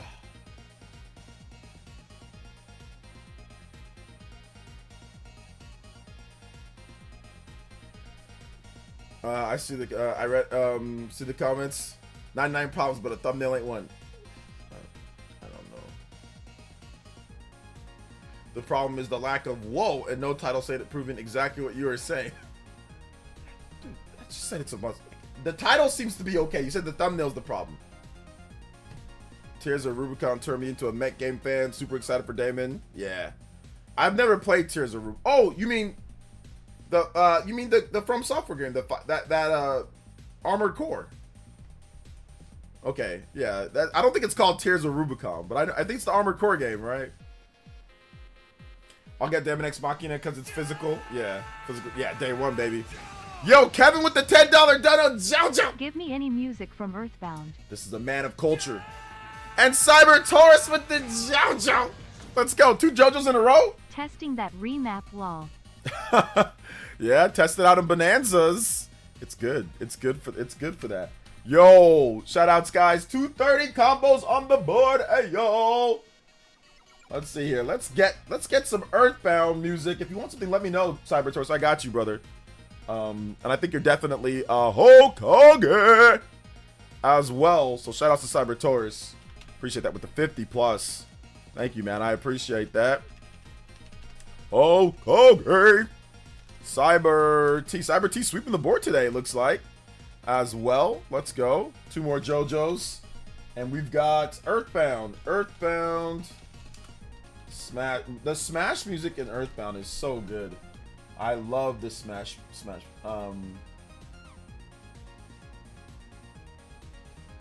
Let's see. Yes, Foresight. That's the song. I love Foresight. Hit me with some Metroid tracks, please, Phil feels right for what I'm doing right now. All right, I got you with Metroid next. Let's go. Metroid music next. After Foresight. Metroid. Super Metroid music. Super Metroid. I was playing Mario 64 on the Switch 2, and the controls on that game still hold up to this day. Oh yeah, they still hold up. They still hold up for sure. Big love though, guys. Combo breaks going further than beyond. 20 combos away from a platinum and a half. I know we're running out of time for today's stream, but it's definitely still possible. Let's go. Thank you guys so much, man. I appreciate you guys. Shout outs. Let's go. But we're gonna play some Metroid tracks. We're gonna get the Metroid tracks finished. Is it whoa or is it whoa like AK Josie? Whoa! It's both. It doesn't matter which whoa. It's like what's the word? It's like canceled. Like canceled, you can spell it like 2 L's, 1 L, whatever, you know? Fires of Rubicon, there you go. Tears of the Kingdom and Fires of Armored Core fused together to create something incredible. Shout outs to Kevin, shout outs to Cybertor, shout outs to Justin, shout outs to Justin, shout outs to Simeon Coin. You guys all in this back half getting us to in the 2 times platinum and almost platinum, 2 times platinum and a half. Let's go. It's Metroid's 39th anniversary. Not close enough. We got to get the 40th anniversary, you know. Was playing Mario 64 on Switch 2. The controls on that still okay. Yeah, I read that one. Shout outs. Yes, the controls hold up. Let's see. I don't know if I can say this in the chat, but Asha Bonanza theme is the best one. That's your opinion if you feel it's the best one. Just don't say any spoilers from what's it called? From stuff that was not revealed yet in the promotional material. How about that? So yeah, that's that. Metroid 4 will be peak. I was very impressed with Dread. Metroid 4, you mean like Metroid Prime 4, or do you mean like the next 2D Metroid? Which one do you mean? I think you meant Metroid Prime 4, right? Yeah, they're very different games in terms of how they play. Metroid Prime is a very different game from a 2D Metroid. And Dread, like, you know, okay, Prime 4, yes. So Prime 4 is it's almost like a completely different game. Like, they play so differently. 2D, I mean, they have the same similar concept and themes at times, but Dread is really different from other Metroid games, too, in its own right. So, like, I think it's going to be a different experience, but yes, the franchise of Metroid is great. Metroid Prime is great, you know? So I said I knew it because I already knew revealed, but I'm not sure if I have to mention it. Yeah, if it's already revealed, they already revealed that, then that's cool. Anything in promotional material is okay. That's my general rule of thumb when it comes to spoilers, is anything in the promotional material is okay to say something. If it's in the trailers, if it's in the promotional material, then it's okay to talk about, or it's okay to mention. Now, if it's not, then it's not okay. To me, that's spoiler territory. So I guess I never said that officially what that is, but yeah, if it's in the actually I did, but I haven't said it in a while. So anything in the promotional material, not spoiler, you know. I saw a comment complaining that you use Xenoblade Chronicles X in the thumbnail, misleading your audience. I did not mislead the audience. Literally, the title says Daemon X Machina is a must buy RPG. The first thing that I say in the beginning of the video, Noisy Pixel says it's like Xenoblade Chronicles X meets God Eater. That's where the thumbnail comes from. It's talking about mechs. It's literally, it's discussed in there. That's not misleading. There is nothing misleading in the title. There's nothing misleading in the thumbnail. I talk about that. People say that it's like Xenoblade Chronicles X. That is not misleading. No, I'm gonna have to fight back on that one. You guys, I'm not gonna go in there and say anything, but you guys let them know. Say from OJ said this, and let them know if they have a complaint about the thumbnail, come talk to me directly right here. So let them know, because I'm not going in there. There's too many comments at times. So you guys let them know. OJ says this. OJ says there's nothing misleading about the thumbnail, because the previews are literally saying it's like Xenoblade Chronicles X and God Eater combined. It literally says, Noisy Pixel says that. Multiple other people say that. Okay? The game looks like Xeno X. And I said the title says becomes a must buy. The Xeno X isn't even in the title. So I say literally at the beginning of the video. So no, I'm gonna push back on that one. There is no misleading at all. So you guys go let them know OJ says this. So yeah. Let's see. Like a whole story about watching your vids for years and being misled. Oh my goodness. Is it open world? Yeah, it's pretty much open world. Daemon X Machina? Yeah, it's pretty much it's really open-ended. It doesn't have a huge, massive, like open world, Like, I don't think it's like Xenoblades, but it's super big and open ended, and you can go do missions and fly around and stuff. Like, I thought it. I thought it looked like. I'm like, dude, this looks like Xenoblade. Like when I first saw it, this kind of looks like Xenoblade. If it's not technically using mechs, I think it's the first mech-ish game where you get a bow and arrow. It's definitely not the first mech-ish game to get them. There's probably somebody else that's made a mech game like where you get like a mechanized or whatever. Mechanized, however you say it. I can't speak right now. I'm tripping over myself. But yeah, there's probably one where you get a bow and arrow. There probably is something else. Can't think of anything off the top of my head though. Jose, we all thought it was gonna be Xeno when we watched the trailer together. It looked like Xeno. I didn't know if it was. I don't think it was gonna be. I mean, obviously it wasn't gonna be Xeno, but because we already know Xeno X already came out. I mean, it looked like, but we already knew it wasn't. But I guess it looks like it. You know, so definitely looks like it. Nintendo's just adding icons like crazy. I see, look, I'm not downloading all these icons, Nintendo. I think I'm done with icons. I think I'm done to like the next Xeno game or like to the next Monolith Soft game or something like that. So yeah. I thought it was a Xenogears remake when I saw it first revealed. You thought it was a Xenogears remake? Oh man, that's crazy. Yeah. Yeah. Would have been nice if it was. Would have been nice.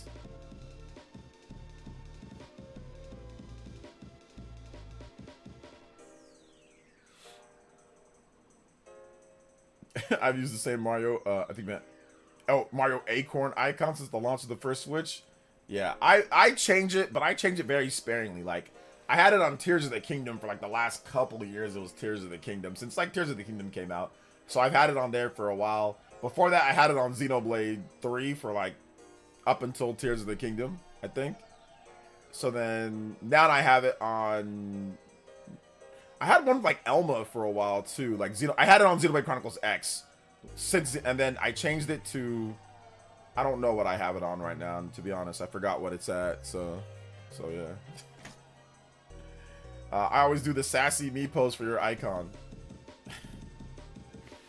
This is the reason why. I'm glad that Nintendo stopped using me so much, so I don't gotta see that crap all the time. You know what I'm saying? Like I don't gotta see you guys just damn stupid me icons.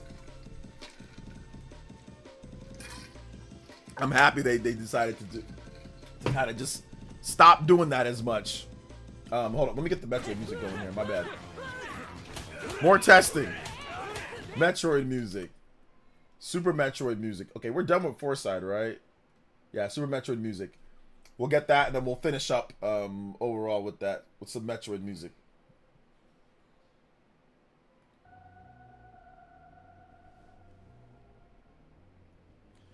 I just want to punch Mies. Yeah, like when Mies were in Smash Brothers, Mies are quite possibly the most annoying characters in Smash, just because the way that they look. So like whenever I fought against a Mii online, like I unlocked Super Saiyan mode. Like I would try harder than fighting against any other character. Like I would try my hardest against Mii characters. Like that's when I'm like, okay, I really gotta try hard. I'm not gonna let a stupid Mii beat me up, you know? Didn't always win, but I would really try, you know? I always got to get them icons, got to collect them all, collect them all icons.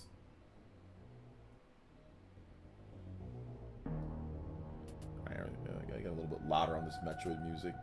This music was so. Imagine in 1994, a lot of you guys can't relate to this, but I'm telling you, the feeling that you get as a teenager in 1994, seeing this title screen, seeing the scientists all clapped and dead, and this was a feeling that it's hard to replicate. But see, in 1994, oh man, Cyber Taurus, thank you for another $5 dono, man. I appreciate you, fam. I appreciate you. This was just crazy. Like you had to be there. If you weren't, there's no way to replicate this feeling of this title screen. There's no way to replicate it, man. It was nuts. It was nuts, man. You just had to be there. It's one of those things that it's like Michael Jackson's Thriller. Obviously, this is nowhere near as successful as Michael Jackson's Thriller. It's just one of those things to where when you first saw it on TV, not YouTube, but TV, You had to be there. All right. Let's see here. Shout outs, guys. Super Metroid is awesome. The only issue that I have with Super Metroid is the controls. The controls at times, like wall flipping, is just garbage. But outside of that, it's really good. Everything else is really good. I was 7 when this game came out, but I played it later. I got the SNES when I was 9. N64 was already out when I played this game the first time. Still like a top 5. Yeah, I remember when it came out in 1994. We didn't have the money to buy it, but my mom's friend, he had a rental op. He just opened up a new business where he would rent out video games and rent out movies, like his own rental service, like mom and pop rental service. So I remember my brother and me going there and renting it from them, just helping them out with their new business and renting the game. It was like $3 for the weekend, you know, $2 or $3 for the weekend. So we rented it out. I remember just playing it, and my brother just playing it all weekend and just being super hyped and excited, like, oh my gosh. Yeah, and we rented it a number of times more, and then eventually we actually ended up buying the game, like when it was cheaper. But yeah, we just rented it a bunch of times. Like we beat it whenever we rented it, and then we just got it officially like later when it was like cheaper. Left an explanation. Okay, thank you so much, Casual Noob. I appreciate you leaving an explanation. Let me find some other music to do. Alright, yeah, here, this one's good. Response, but yesterday's tariff debate was good and kind of proves those who deny tariffs being the reason for price hikes don't really have good points. Yeah, they really, I mean, it's just how they feel personally about the company. I think the more how you feel about the company is more willing to gauge how you feel about it. If you don't like them at all, and you obviously there's some type of conspiracy or nefarious thing, you're more willing to say that, you know? If you're more logical and kind of just think of everything as an individual piece and then try to use evidence when it comes down to things, and you're more like straight to the point and logical, like me, I'm more like fact-based, and I don't hold a bunch of things against something. I use the evidence that's presented in front of us, and then I use a lot of it, and then I will make my determination. Now, obviously, I'm not perfect. There's definitely times where that does not happen, and I need to get better at that. But you guys know me, man. I'll usually say, how many pieces of evidence do we have that X, Y, or this is happening? And I will gauge all of those pieces versus the other thing, right? And my boy's saying, yo, Dad, yo, come out here. So there is multiple pieces of evidence that show that tariffs and inflation are to cause for X, Y, and Z in terms of stuff that's happening. And there's not much in terms of, oh, just that's just an opinion. That's just people can, it's subjective. There's not any, it's just what you think, you know? So I'm looking at the sales of the Nintendo Switch 1. If there's tariffs that's causing it more to come in, being shipped from there, they're not making a ton of money off of the tariffs. They're not shipping a lot of systems to this to there. So that doesn't make a ton more money, you know. That's not like, oh my god, we're gonna make much more money off the Switch 1 now, you know. So to me, it's to offset the tariffs, and that's why they raised the price of Switch 2 controllers. They raised the price of Alarmo. They raised the price of lots of things. So it wasn't just the Switch 2, you know, or sorry, the Switch 1. They raised the price of a lot of different things. So, but that's just like I said. I'm not gonna talk about it a million times, man. Like we already discussed it. We did our debate. It is what it is. That's what happened. That's it. You know. So that's that.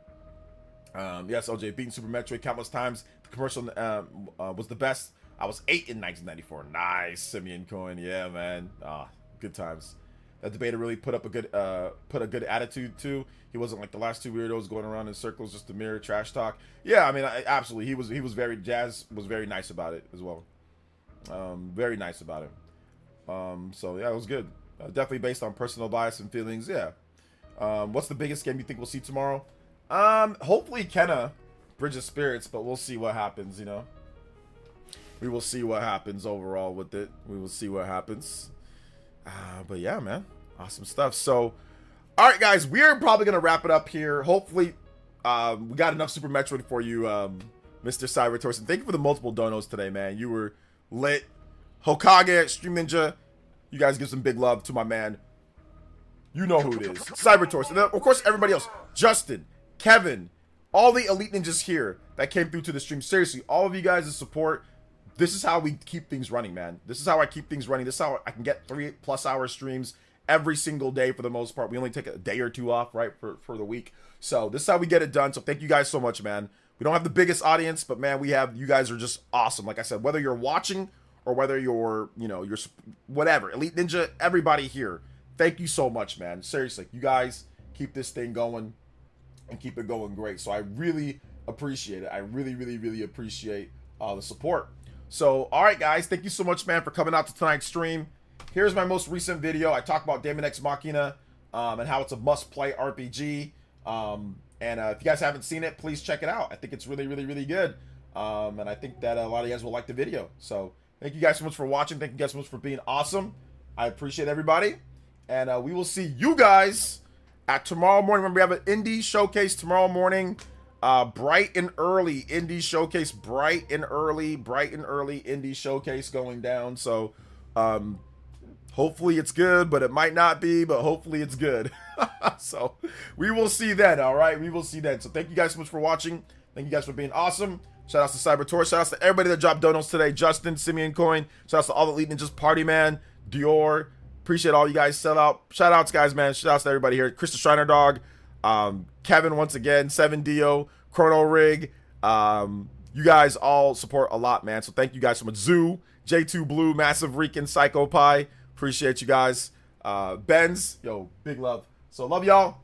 We'll see you guys for tomorrow's live stream in the morning and, of course, videos afterwards. All right, guys. Peace out.